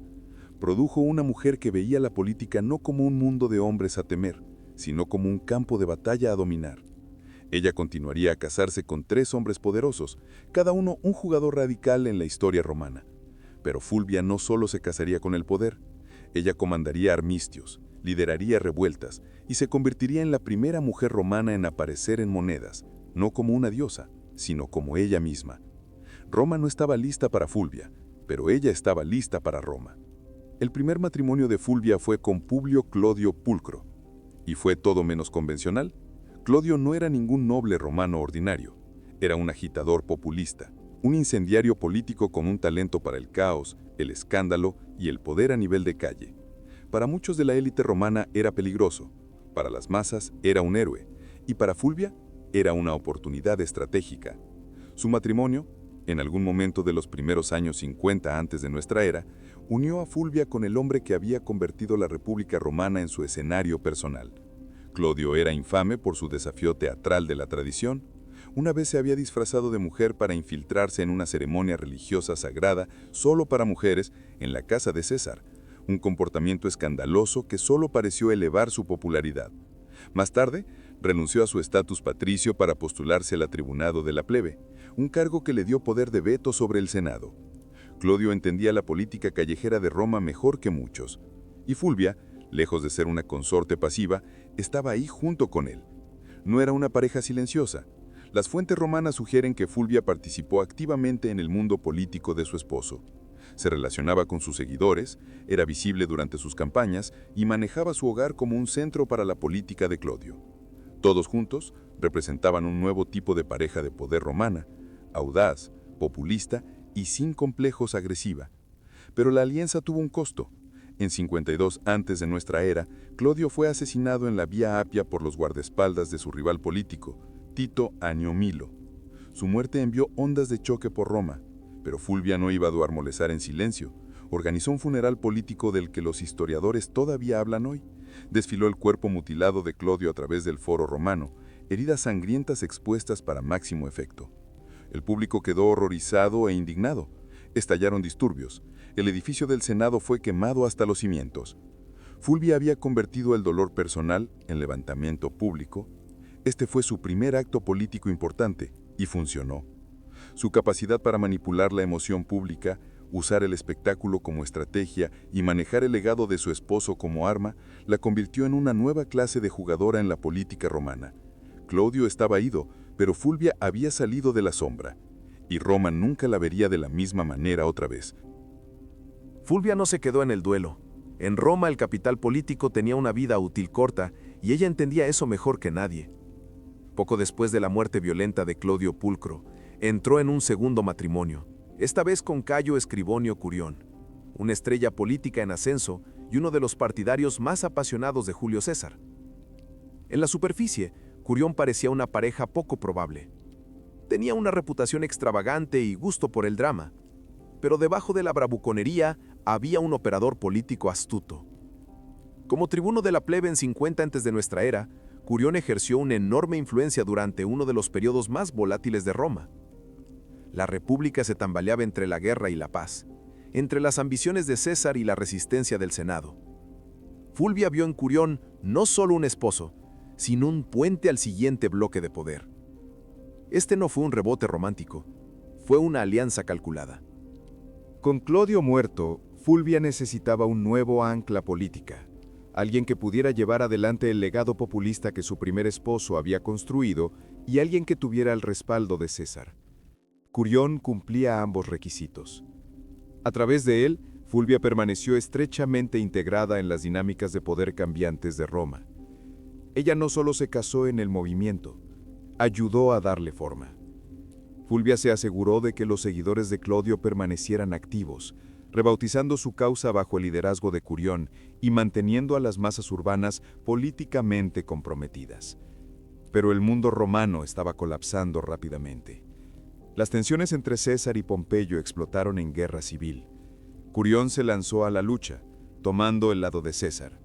Fulvia, como siempre, permaneció políticamente involucrada. Según los informes, ayudó a organizar apoyo y administrar recursos para la campaña de su esposo. En 49 antes de nuestra era, Curión lideró una expedición militar a África para asegurar la posición de César, pero fue un desastre. Fue emboscado y asesinado por las fuerzas del rey Juba de Numidia. Su muerte fue brutal y su ejército aniquilado. Una vez más, Fulvia quedó viuda. Y una vez más, Roma esperó para ver si se desvanecería en el fondo. No lo hizo. La muerte de Curión solo solidificó su estatus como viuda política con resistencia peligrosa. Ahora había perdido 2 esposos por los disturbios civiles de Roma, y ambos habían muerto luchando por causas populistas. Pero Fulvia estaba lejos de haber terminado. Su sociedad más audaz y su capítulo más dramático aún estaban por venir. El tercer y más famoso matrimonio de Fulvia fue con Marco Antonio, el ambicioso general y leal aliado de Julio César. Su unión, forjada en algún momento alrededor de 47 antes de nuestra era, no fue meramente un apego romántico, fue una fusión de poder. Fulvia ya se había probado a sí misma como maestra de la política callejera romana. Antonio, ascendiendo rápidamente a través de las filas militares y políticas, necesitaba ese tipo de apoyo astuto en Roma. Juntos, formaron una de las parejas más políticamente potentes de la República tardía. Para el momento de su matrimonio, Fulvia no era extraña a la sangre y la traición. Había enterrado a 2 esposos y superado tácticamente a innumerables enemigos. Antonio tampoco era extraño al escándalo. Bebía, apostaba, y su vida personal era notoriamente caótica. Pero con Fulvia había encontrado a alguien que podía hacer más que entretenerlo. Ella podía defender sus intereses, mantener unidas sus alianzas y reunir seguidores cuando él estaba fuera de campaña. Y Antonio, a pesar de su exterior brusco, entendió su valor. Le permitió a Fulvia ejercer una autoridad que ninguna mujer romana había ejercido públicamente antes. Ella abría su correspondencia, emitía órdenes en su ausencia, se sentaba en reuniones e influía en los nombramientos. Las fuentes romanas, en su mayoría hostiles, la representaban como dominante y hambrienta de poder. Pero lo que más les perturbaba no era su ambición, era que actuaba como un hombre romano en un mundo que no tenía lenguaje para tal mujer. Después de la eliminación de César en 44 antes de nuestra era, la República se sumergió en el caos una vez más. Antonio se apresuró a asegurar su posición como heredero político de César, pero fue Fulvia quien mantuvo a Roma misma. Mientras Antonio perseguía campañas militares y tratos políticos a través del mundo romano, fue Fulvia quien controló las calles de Roma.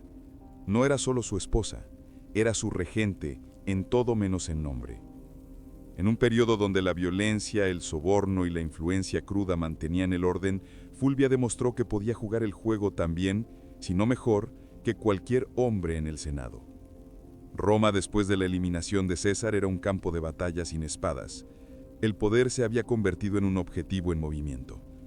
Fulvia entendió esto y ancló la autoridad de Antonio en la capital, convirtiéndose en su sustituta política.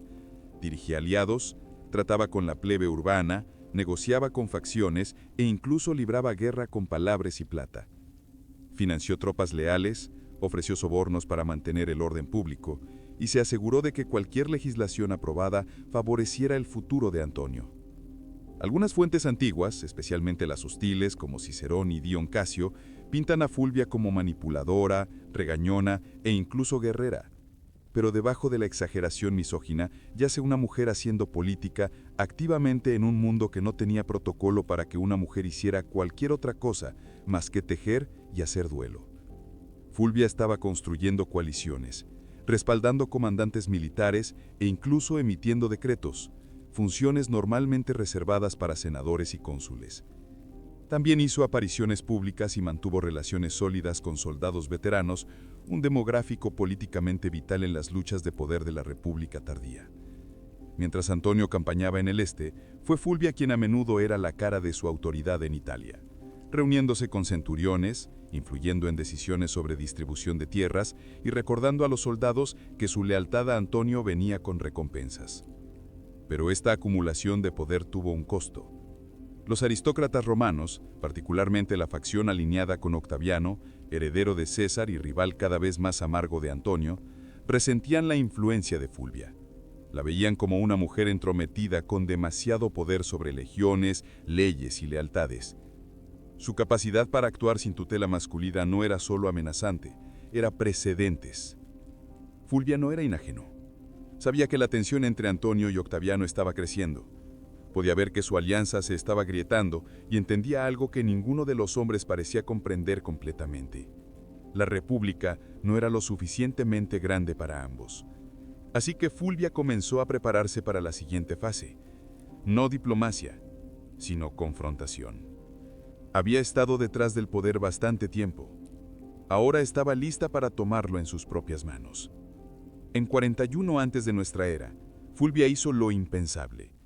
Fue a la guerra contra Octaviano, el futuro Augusto. Y no lo hizo en silencio.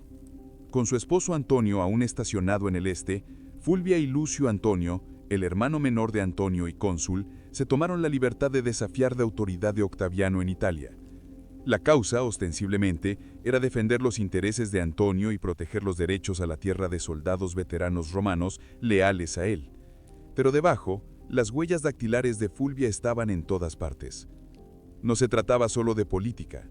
Era una rebelión militar liderada por una mujer romana. La primera y única vez en la historia romana que una mujer provocaría y organizaría activamente una guerra civil. El conflicto, conocido como la Guerra Perusina, fue desencadenado por el controvertido programa de redistribución de tierras de Octaviano que desplazó a muchos italianos para recompensar a sus soldados. Fulvia se aprovechó del creciente descontento, retratando a Octaviano como un tirano y traidor al legado de César, con Lucio actuando como figura visible en el Senado y Fulvia organizando tras bambalinas, levantaron 8 legiones y tomaron la ciudad de Perusia, la moderna Perugia. No se equivoquen, esta era la guerra de Fulvia. Las fuentes antiguas sugieren que ella estaba más involucrada en el conflicto que el propio Lucio. Reunió tropas, agitó al público e incluso se correspondió con generales. Octaviano, aunque sorprendido, actuó rápidamente. Sitió Perusia durante el invierno de 41 a 40 antes de nuestra era, cortando suministros y martillando la ciudad hasta someterla. Fulvia, atrapada entre comida minguante y traición política, vio cómo su audaz apuesta se desarronaba. Para principios de los 40 antes de nuestra era, la ciudad se rindió. Lucio Antonio fue perdonado, probablemente como un gesto para evitar alienar a Antonio, pero Fulvia fue exiliada. La mujer que una vez había comandado disturbios, matrimonios, ejércitos y opinión pública, ahora era considerada demasiado peligrosa para el suelo romano. Fue enviada a Sición, en Grecia, donde esperaba reunirse con Antonio. Pero Antonio no vino corriendo. La alianza una vez poderosa entre esposo y esposa se había erosionado en la niebla de la guerra y la distancia. Fulvia había actuado en su nombre, pero quizás sin su bendición. Se había atrevido a hacer lo que ninguna mujer romana había hecho antes, librar una guerra civil. Y ahora la República le había hecho pagar el precio. Desterrada de Roma, Fulvia llegó a Sición, una ciudad en Grecia que se había convertido en una especie de purgatorio diplomático para jugadores de poder fracasados. Había ido a la guerra no por ganancia personal, sino en el nombre de su esposo. Creía que estaba defendiendo los intereses de Marco Antonio, su honor y quizás su visión compartida de Roma. Pero lo que le esperaba en el exilio no fue una bienvenida de héroe, fue silencio. Fulvia lo había arriesgado todo, su estatus, sus alianzas, su vida. Y sin embargo, Antonio no se apresuró inmediatamente a reunirse con ella. De hecho, para el momento en que Fulvia llegó a Grecia, Antonio ya estaba enredado con Cleopatra en Egipto. Ya sea que su relación romántica había comenzado o simplemente estaba gestándose, el simbolismo era aplastante. Mientras Fulvia estaba levantando legiones, Antonio estaba levantando copas en banquetes junto a una reina. La traición cortó profundamente, no solo personalmente, sino políticamente. Fulvia había luchado una guerra para proteger el poder de Antonio en Italia, y en respuesta, él la dejó colgando. Algunos historiadores antiguos, especialmente Plutarco, sugieren que Antonio estaba furioso con ella por lanzar la guerra perusina sin su aprobación directa. Otros argumentan que él dio la bienvenida a su caída. Despejó el camino para una alianza matrimonial con Octaviano, algo que Fulvia nunca habría tolerado. Aún así, Fulvia no estaba completamente sin partidarios. Algunas de las tropas de Antonio, ferozmente leales a ella, instaron a la reconciliación. Pero su salud había comenzado a fallar. Después de soportar asedio, exilio y traición, Fulvia falleció en Sición, en 40 antes de nuestra era, posiblemente por enfermedad, estrés o desamor. O los tres. Tenía alrededor de 43 años.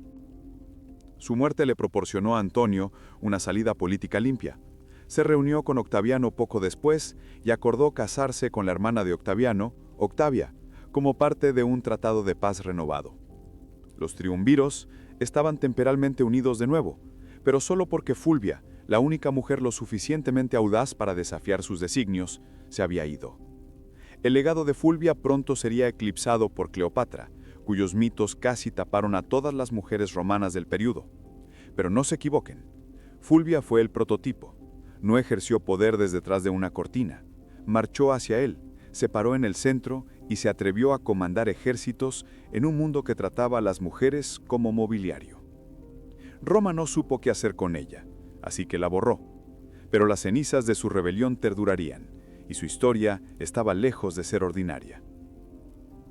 Después de la muerte de Fulvia, en 40 antes de nuestra era, los hombres a los que una vez había maniobrado, Antonio, Octaviano e incluso sus antiguos aliados, comenzaron el trabajo silencioso de reescribir su legado. Ella no podía defenderse, así que la narrativa fue moldeada por sus enemigos y los sobrevivientes incómodos de su ambición. Y como tantas mujeres poderosas en la historia, Fulvia se convirtió en chivo expiatorio. Las fuentes antiguas, mayormente escritas por hombres con intereses creídos, la pintaron como la razón por la guerra perusina, la grieta entre Antonio y Octaviano e incluso el desorden general de la República. Cicerón, Dion Casio y Plutarco la representan como dominante, celosa y empujada por lujuria de poder. La culpan por arrastrar a Lucio Antonio al conflicto, por antagonizar a Octaviano e incluso por el eventual distanciamiento de Antonio de Roma. ¿Pero eran justas estas acusaciones? Difícilmente. Fulvia había operado dentro de un clima político donde la violencia y la manipulación se esperaban, al menos si era su nombre. No era más ambiciosa que César, no más agresiva que Pompeyo, y mucho menos repitarás que lo que Octaviano eventualmente demostraría ser. Su única desviación verdadera fue que era una mujer actuando como un hombre romano, y Roma no supo cómo digerir eso. No estaba recluida en el hogar, tejiendo en silencio o sirviendo como ornamento político. Estaba escribiendo cartas a generales, organizando turbas estalladizas y comandando lealtad de las tropas. Y eso la hizo peligrosa, no solo para Octaviano, sino para la historia misma. Incluso, Marco Antonio, el hombre cuyo legado ella había luchado por preservar, convenientemente culpó a Fulvia por los conflictos civiles. Después de reconciliarse con Octaviano y casarse con su hermana, Antonio usó la muerte de Fulvia como una limpieza diplomática. Su memoria se convirtió en el precio de su supervivencia política. No hubo monumentos erigidos en su honor, no un gran funeral, ni discursos de duelo en el Senado. Solo silencio. Sin embargo, sus enemigos no pudieron borrarla por completo. Fulvia había hecho demasiado. Había levantado ejércitos, dirigido elecciones, negociado alianzas y luchado una guerra civil. Fue la primera mujer romana cuyo nombre apareció en monedas, no como una deidad o metáfora, sino como un agente político. El daño a su reputación fue deliberado, pero también lo fue su presencia en el registro histórico. A pesar de cada intento de enterrarla detrás de caricaturas y calumnias, Fulvia se negó a desvanecerse. Su desafío aún resuena. Solo tienes que escuchar más allá de los hombres. La historia de Fulvia termina en silencio, pero su legado es menos silencioso. En los siglos que siguieron a su muerte, historiadores y escritores lucharon por colocarla en la gran narrativa de Roma, porque Fulvia rompió todas las reglas de lo que se suponía que debía ser una mujer romana. No solo aconsejó al poder desde las sombras, se convirtió en poder, y eso la hizo tanto inolvidable como profundamente inquietante para un mundo patriarcal. En una sociedad donde se esperaba que las mujeres influyeran a través de susurros y matrimonio, Fulvia gritó a través de políticas, guerra y teatro político. No fue una consorte, fue una comandante. Y sin embargo, fue recordada más por su desafío que por sus alcances. Los historiadores romanos no pudieron manejar a una mujer que no se quedaba en su lugar, así que la reescribieron como estridente, hambrienta de poder y disruptiva. Pero lee entre las líneas, y emerge una figura diferente. Fulvia fue la primera mujer romana en acuñar monedas con su nombre, organizó facciones políticas, aprovechó el matrimonio como arma táctica y manipuló la política callejera romana con efectividad asombrosa. Se movió a través de las guerras civiles del siglo I antes de nuestra era, no como espectadora, sino como jugadora, una mujer cuya influencia aterrorizaba a senadores y formaba el destino de triunviratos. Su caída no fue debido a incompetencia, fue debido al momento y al género.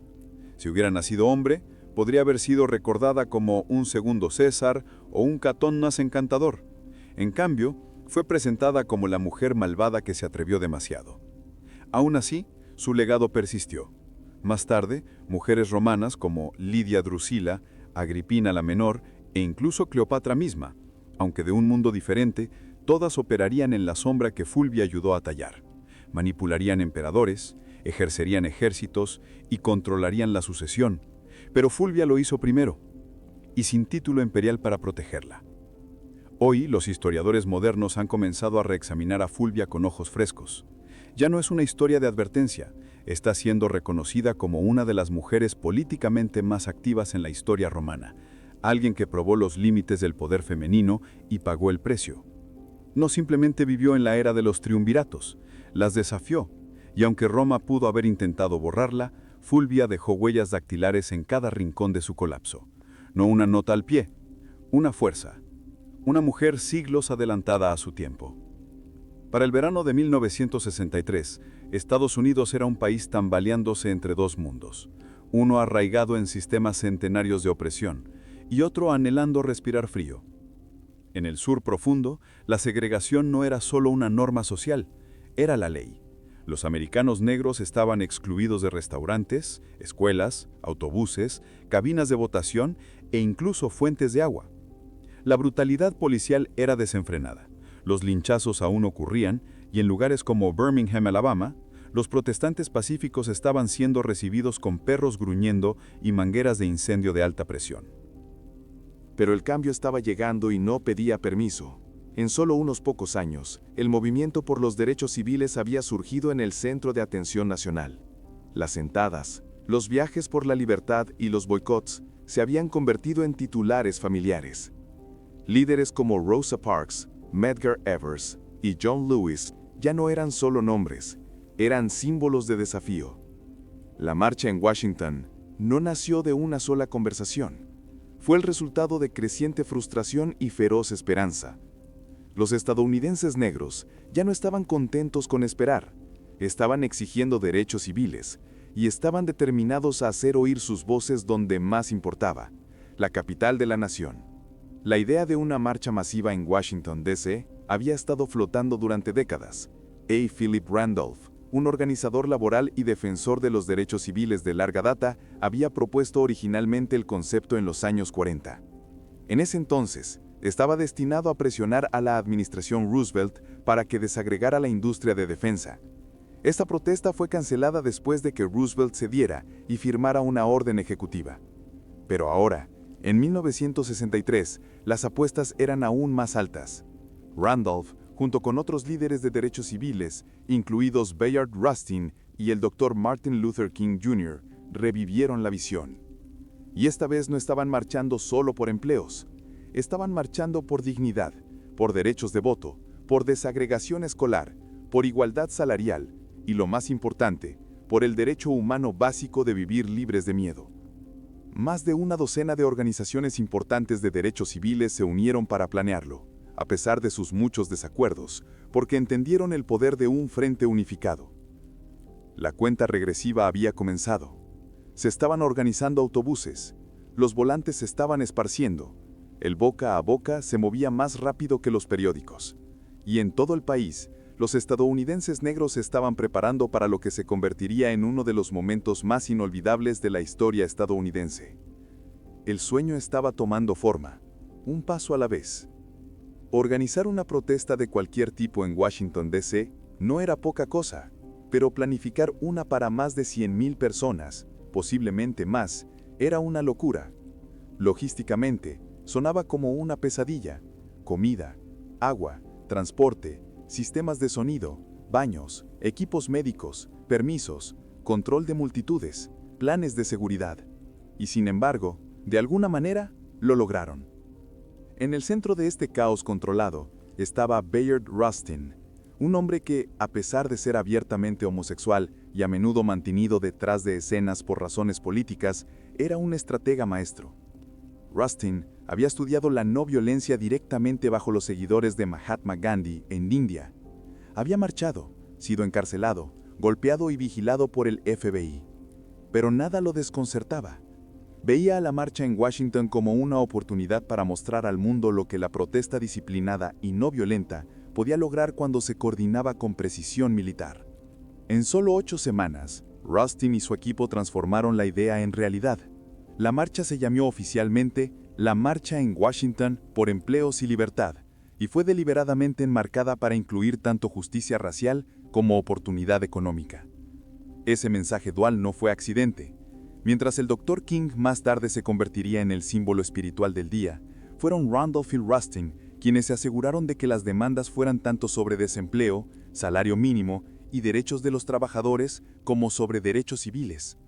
Mientras tanto, las tensiones servían bajo la superficie. El presidente John F. Kennedy y su administración estaban nerviosos, profundamente nerviosos. Temían disturbios, reacciones violentas o, peor aún, derramamiento de sangre.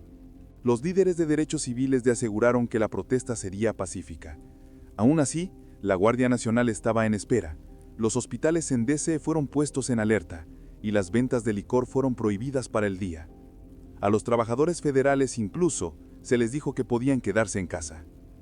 Y luego estaba la cuestión de la unidad. Las 6 grandes organizaciones de derechos civiles, la NAACP, SCLC, SNCC, CORE, la Liga Urbana Nacional y la Hermandad de Porteores de Coches Cama de Randolph, a menudo chocaban sobre tácticas. Algunos querían acción más radical, otros más diplomacia. Los jóvenes fogueosos del SNCC estaban creciendo impacientes con el enfoque no violento de King. Pero todos acordaron esto: el tiempo del silencio había pasado. El plan de Rustin se leía como una operación militar. Cada autobús y tren fue traqueado. Cada orador estaba cronometrado al minuto. Cada ruta tenía mariscales entrenados en control de multitudes. No estaban planeando solo una marcha, estaban orquestando un momento que sacudiría la conciencia de una nación. 28 de agosto de 1963. Un miércoles sofocante en Washington, D.C. El sol ya estaba caliente a las 9 de la mañana y la humedad se pegaba a la piel como una segunda camisa. Pero no los detuvo. Desde cada rincón del país llegaron negros, blancos, jóvenes, viejos, estudiantes, clero, trabajadores de fábrica y celebridades. Algunos usaban su mejor ropa de domingo, otros agarraban carteles de protesta. Llegaron en autobús, tren, compartido e incluso a pie. Más de 250,000 personas en total, convergiendo en el National Mall como una marea creciente de esperanza. Y sin embargo no hubo caos. A pesar del miedo del gobierno a disturbios y desorden, la escena era asombrosamente tranquila. Los voluntarios dirigían el tráfico peatonal, los grupos cantaban canciones de libertad, se tomaban de las manos y animaban cuando llegaban nuevos manifestantes. Podías escuchar coros de gospel cerca del estanque reflectante y cánticos de empleos y libertad resonando en las columnas de mármol del Memorial Lincoln. Las celebridades también se unieron. Harry Belafonte, Sidney Poitier, Paul Newman, Marlon Brando, Bob Dylan, pero nadie estaba ahí para autógrafos. Estaban ahí para presenciar historia y prestar sus voces a una causa más grande que cada persona. La gente estaba ordenada pero energizada. No hubo empujones, ni saqueos, ni violencia. En cambio había un entendimiento compartido de que no era solo una protesta, era un momento sagrado. Para muchos estadounidenses negros, el solo hecho de estar parados en el mall se sentía como un acto silencioso de revolución. Ser vistos, ser contados, decir, estamos aquí enfrente del mismo memorial donde el gran emancipador se sentaba en piedra. Fue un momento de círculo completo. Generaciones en la construcción. A exactamente el mediodía, el programa oficial comenzó. Los líderes subieron al escenario uno tras otro, cada uno representando diferentes organizaciones, ideologías y regiones, pero unidos en mensaje. Los oradores exigían igualdad salarial, escuelas desagregadas, un salario digno y un fin a la brutalidad policial. Mahalia Jackson cantó. Marian Anderson, quien una vez había sido prohibida de cantar en el Constitution Hall por su raza, ahora cantó para miles bajo el cielo abierto. A medida que pasaban las horas, la tensión creció, no por el desorden, sino por anticipación. El hombre al que todos esperaban aún no había hablado. Y cuando lo hiciera, el mundo se detendría, escucharía y recordaría. La marcha no solo estaba haciendo historia, se estaba convirtiendo en leyenda. Minuto a minuto, para media tarde la multitud había quedado en silencio, no porque estuvieran cansados, sino porque sabían lo que venía. De pie en la sombra del Memorial Lincoln, el Dr. Martin Luther King Jr. se acercó al podio. Llevaba un traje oscuro, una corbata cuidadosamente atada y una expresión de profunda calma que apenas ocultaba el fuego que se construía en él. Llevaba comentarios preparados, escritos y elaborados en colaboración con sus asesores la noche anterior. Pero lo que el mundo recordaría no fue lo que se había escrito, fue lo que vino de su corazón. Comenzó con intensidad medida describiendo las crudas realidades de la segregación, la violencia policial y las promesas rotas. 100 años después, dijo refiriéndose a la proclamación de emancipación, el negro todavía no es libre. Su voz subía y bajaba como un sermón. Usó la repetición, el ritmo y el silencio, no como rellenos, sino como instrumentos. La multitud escuchó con atención envuelta, algunos asintiendo, otros limpiándose las lágrimas, otros sosteniendo carteles que simplemente decían, ahora. Pero lo que sucedió después fue lo que cambió el tono de todo el evento, y posiblemente la trayectoria del movimiento por los derechos civiles en sí mismo. Estando de pie, justo detrás de King, estaba la leyenda de gospel Mahalia Jackson, quien había cantado antes ese día. De repente gritó, «Cuéntale sobre el sueño, Martin, cuéntale sobre el sueño». Y King lo hizo. Dejó a un lado sus notas, agarró el podio y lanzó un pasaje que había pronunciado antes, pero nunca así. «Tengo un sueño», dijo, y la multitud se inclinó hacia adelante. «Tengo un sueño de que algún día esta nación se levantará y vivirá el verdadero significado de su credo». Cada frase sonaba más fuerte, más clara, más resuelta. «Tengo un sueño de que algún día los hijos de antiguos esclavos y los hijos de antiguos amos de esclavos podrán sentarse juntos en la mesa de la hermandad». Tengo un sueño de que mis 4 pequeños hijos un día vivirán en una nación donde no serán juzgados por el color de su piel, sino por el contenido de su carácter. Ya no era un discurso, era una visión, una oración, un rayo a través de la historia. Para cuando King cerró con las palabras, libres al fin, gracias a Dios Todopoderoso, somos libres al fin, la multitud estalló. Aplausos, lágrimas, gritos de alegría. Sabían que acababan de presenciar algo más que oratoria. Habían escuchado profecía. El poder de la marcha en Washington no estaba solo en los discursos o la música, estaba en la gente. La escala absoluta de humanidad reunida ese día fue abrumadora. Llegaron de Mississippi, Michigan, Alabama, Nueva York, California y de todas partes. Algunos eran activistas experimentados que habían marchado una docena de veces antes. Otros nunca habían salido de sus pueblos natales hasta ahora. Empacaron almuerzos, viajaron en autobuses por más de 20 horas y durmieron con su ropa de iglesia solo para estar allí. Muchos eran gente ordinaria, sirvientas, maestros, trabajadores del acero, empleados postales, que se veían a sí mismos no como figuras políticas, sino como testigos.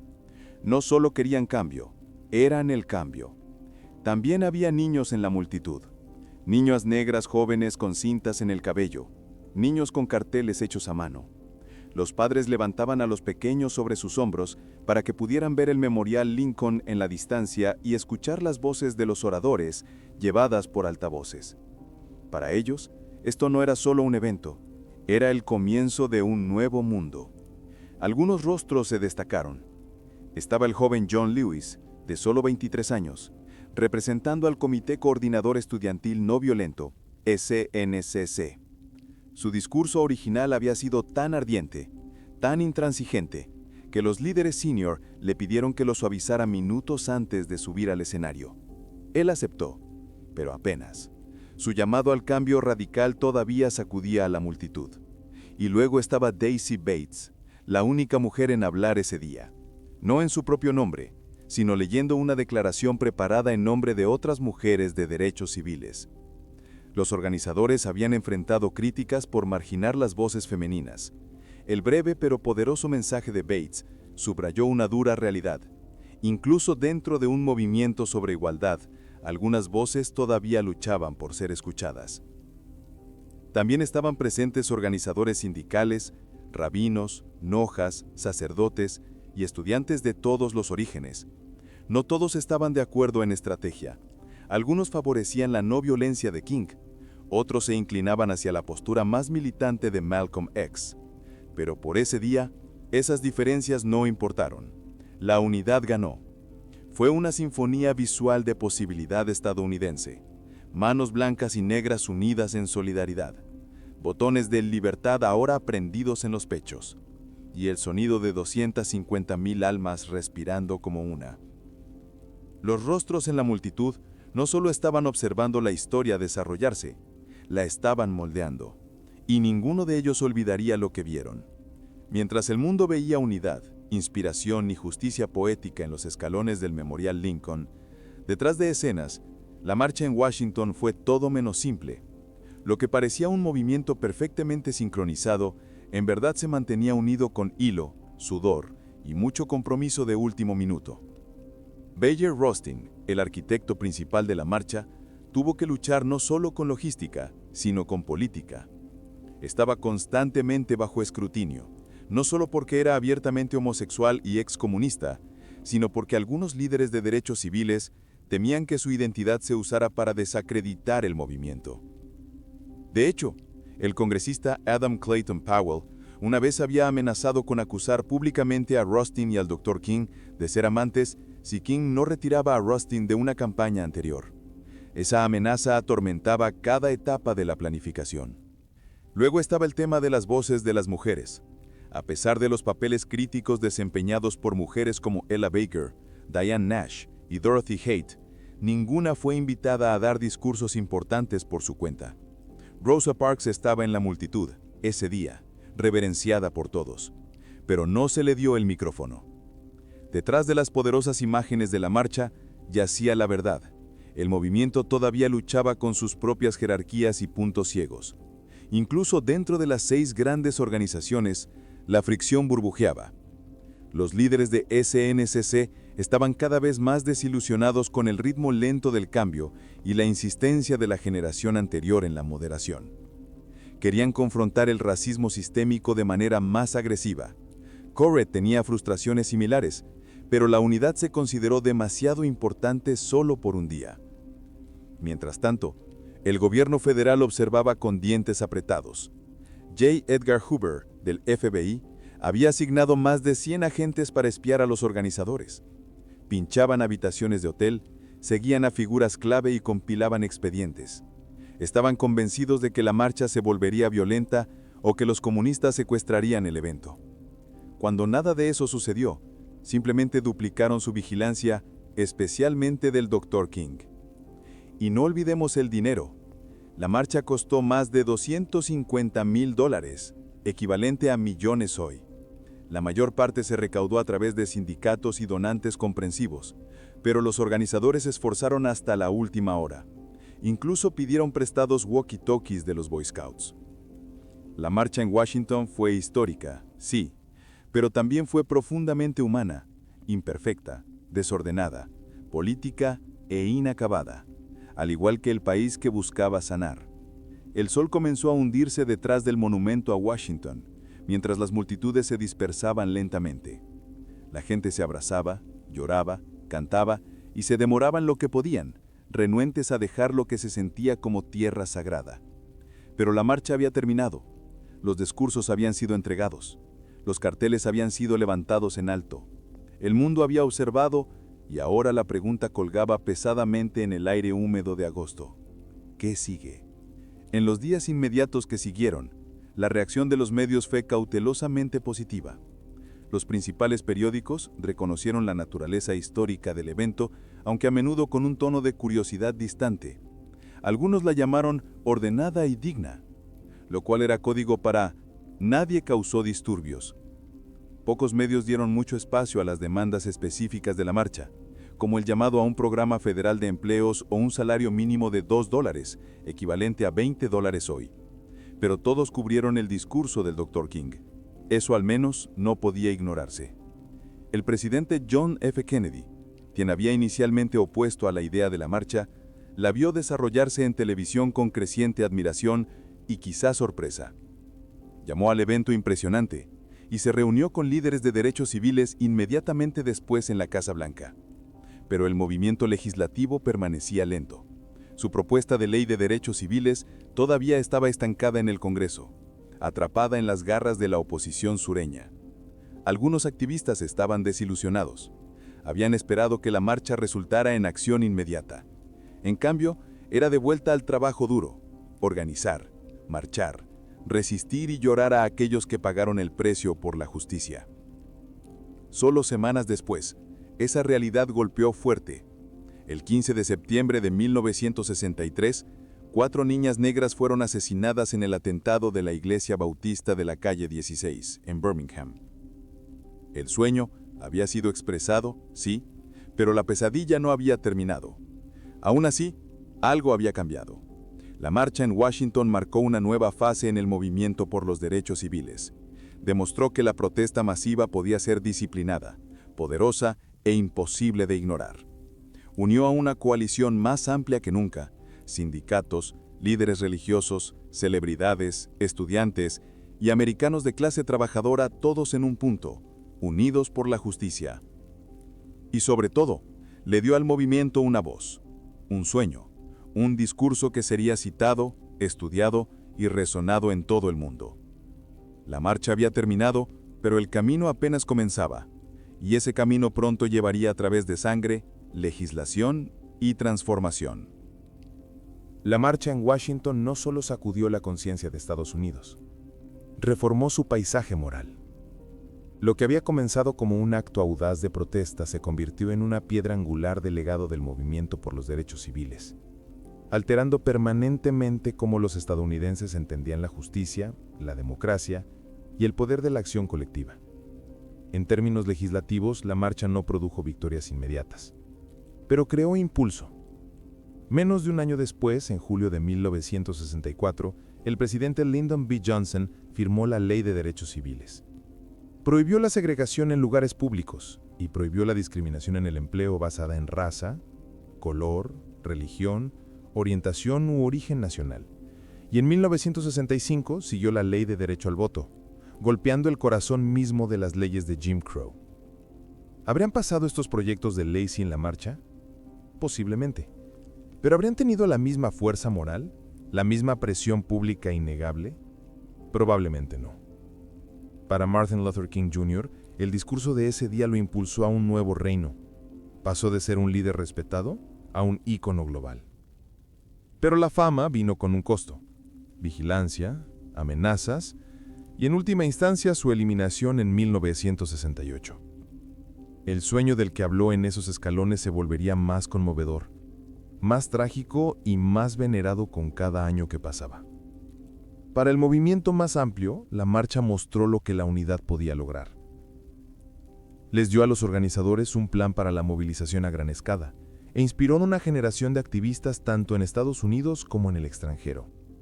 Los organizadores contra el apartheid en Sudáfrica, los manifestantes estudiantiles en Europa y futuros líderes de derechos humanos en todo el mundo citarían la marcha en Washington como modelo. Pero el legado no solo histórico.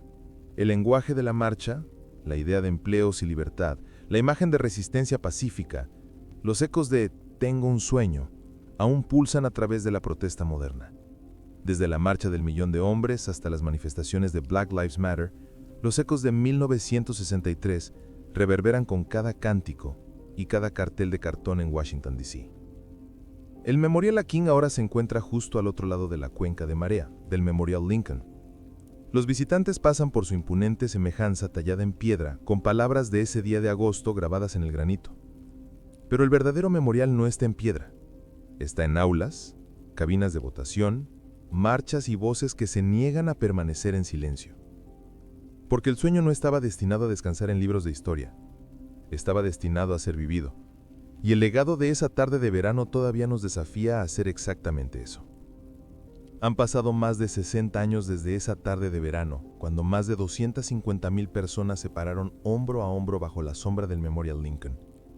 La marcha en Washington ha sido inmortalizada en libros de texto, documentales y exhibiciones de museos. El discurso del Dr. King se enseña en las escuelas. Su voz, firme y fuerte, resuena en la memoria nacional como un estribillo sagrado. Pero para muchos la pregunta permanece: ¿se ha realizado el sueño o simplemente ha sido retrasado? En algunos aspectos el progreso es innegable. El marco legal de la segregación fue desmantelado. Los derechos de voto, aunque ahora bajo nuevo asalto en muchos estados, fueron ganados a través de sangre, marchas y batallas judiciales. La presencia de legisladores, jueces, alcaldes negros e incluso un presidente estadounidense de 2 mandatos era impensable en 1963. El matrimonio interracial, una vez ilegal en larga parte del país, ahora está protegido por la ley federal. Estas no son cosas pequeñas, son victorias talladas por lucha incansable. Y entonces, las demandas originales de la marcha, las que a menudo fueron eclipsadas por el discurso de King, todavía resuenan sin resolver. El llamado a un salario digno, aún no cumplido. Las disparidades raciales en educación, vivienda, empleo y atención médica siguen arraigadas. La brutalidad policial, lo mismo que impulsó mucha de la organización temprana de derechos civiles, continúa encendiendo indignación y protesta. El sueño de justicia económica verdadera, de un país donde la oportunidad no esté predeterminada por código postal o color, de piel, todavía está lejos de la realidad. Los movimientos modernos como Black Lives Matter han tomado el manto, a menudo usando las imágenes y la retórica de la marcha de 1963 como inspiración y acusación. Marchan en las mismas ciudades, cantan en las mismas calles y exigen los mismos derechos humanos básicos, pero lo hacen en un mundo transformado por las redes sociales, la vigilancia y nuevas formas de resistencia. La marcha en Washington nunca estuvo destinada a ser la conclusión. Fue un punto de inflexión, una estaca en el gruendo que dijo, esto es quienes somos y esto es lo que demandamos. Fue una declaración, no una resolución. Así que el sueño permanece, maltratado, desafiado, reinterpretado, pero todavía vivo. Si está diferido, distorsionado o algún día cumplido, no depende del pasado, sino de nosotros, de las elecciones que hagamos, las injusticias que enfrentemos y el coraje que reunamos para marchar una y otra vez hasta que el sueño se convierta en una realidad vivida y compartida.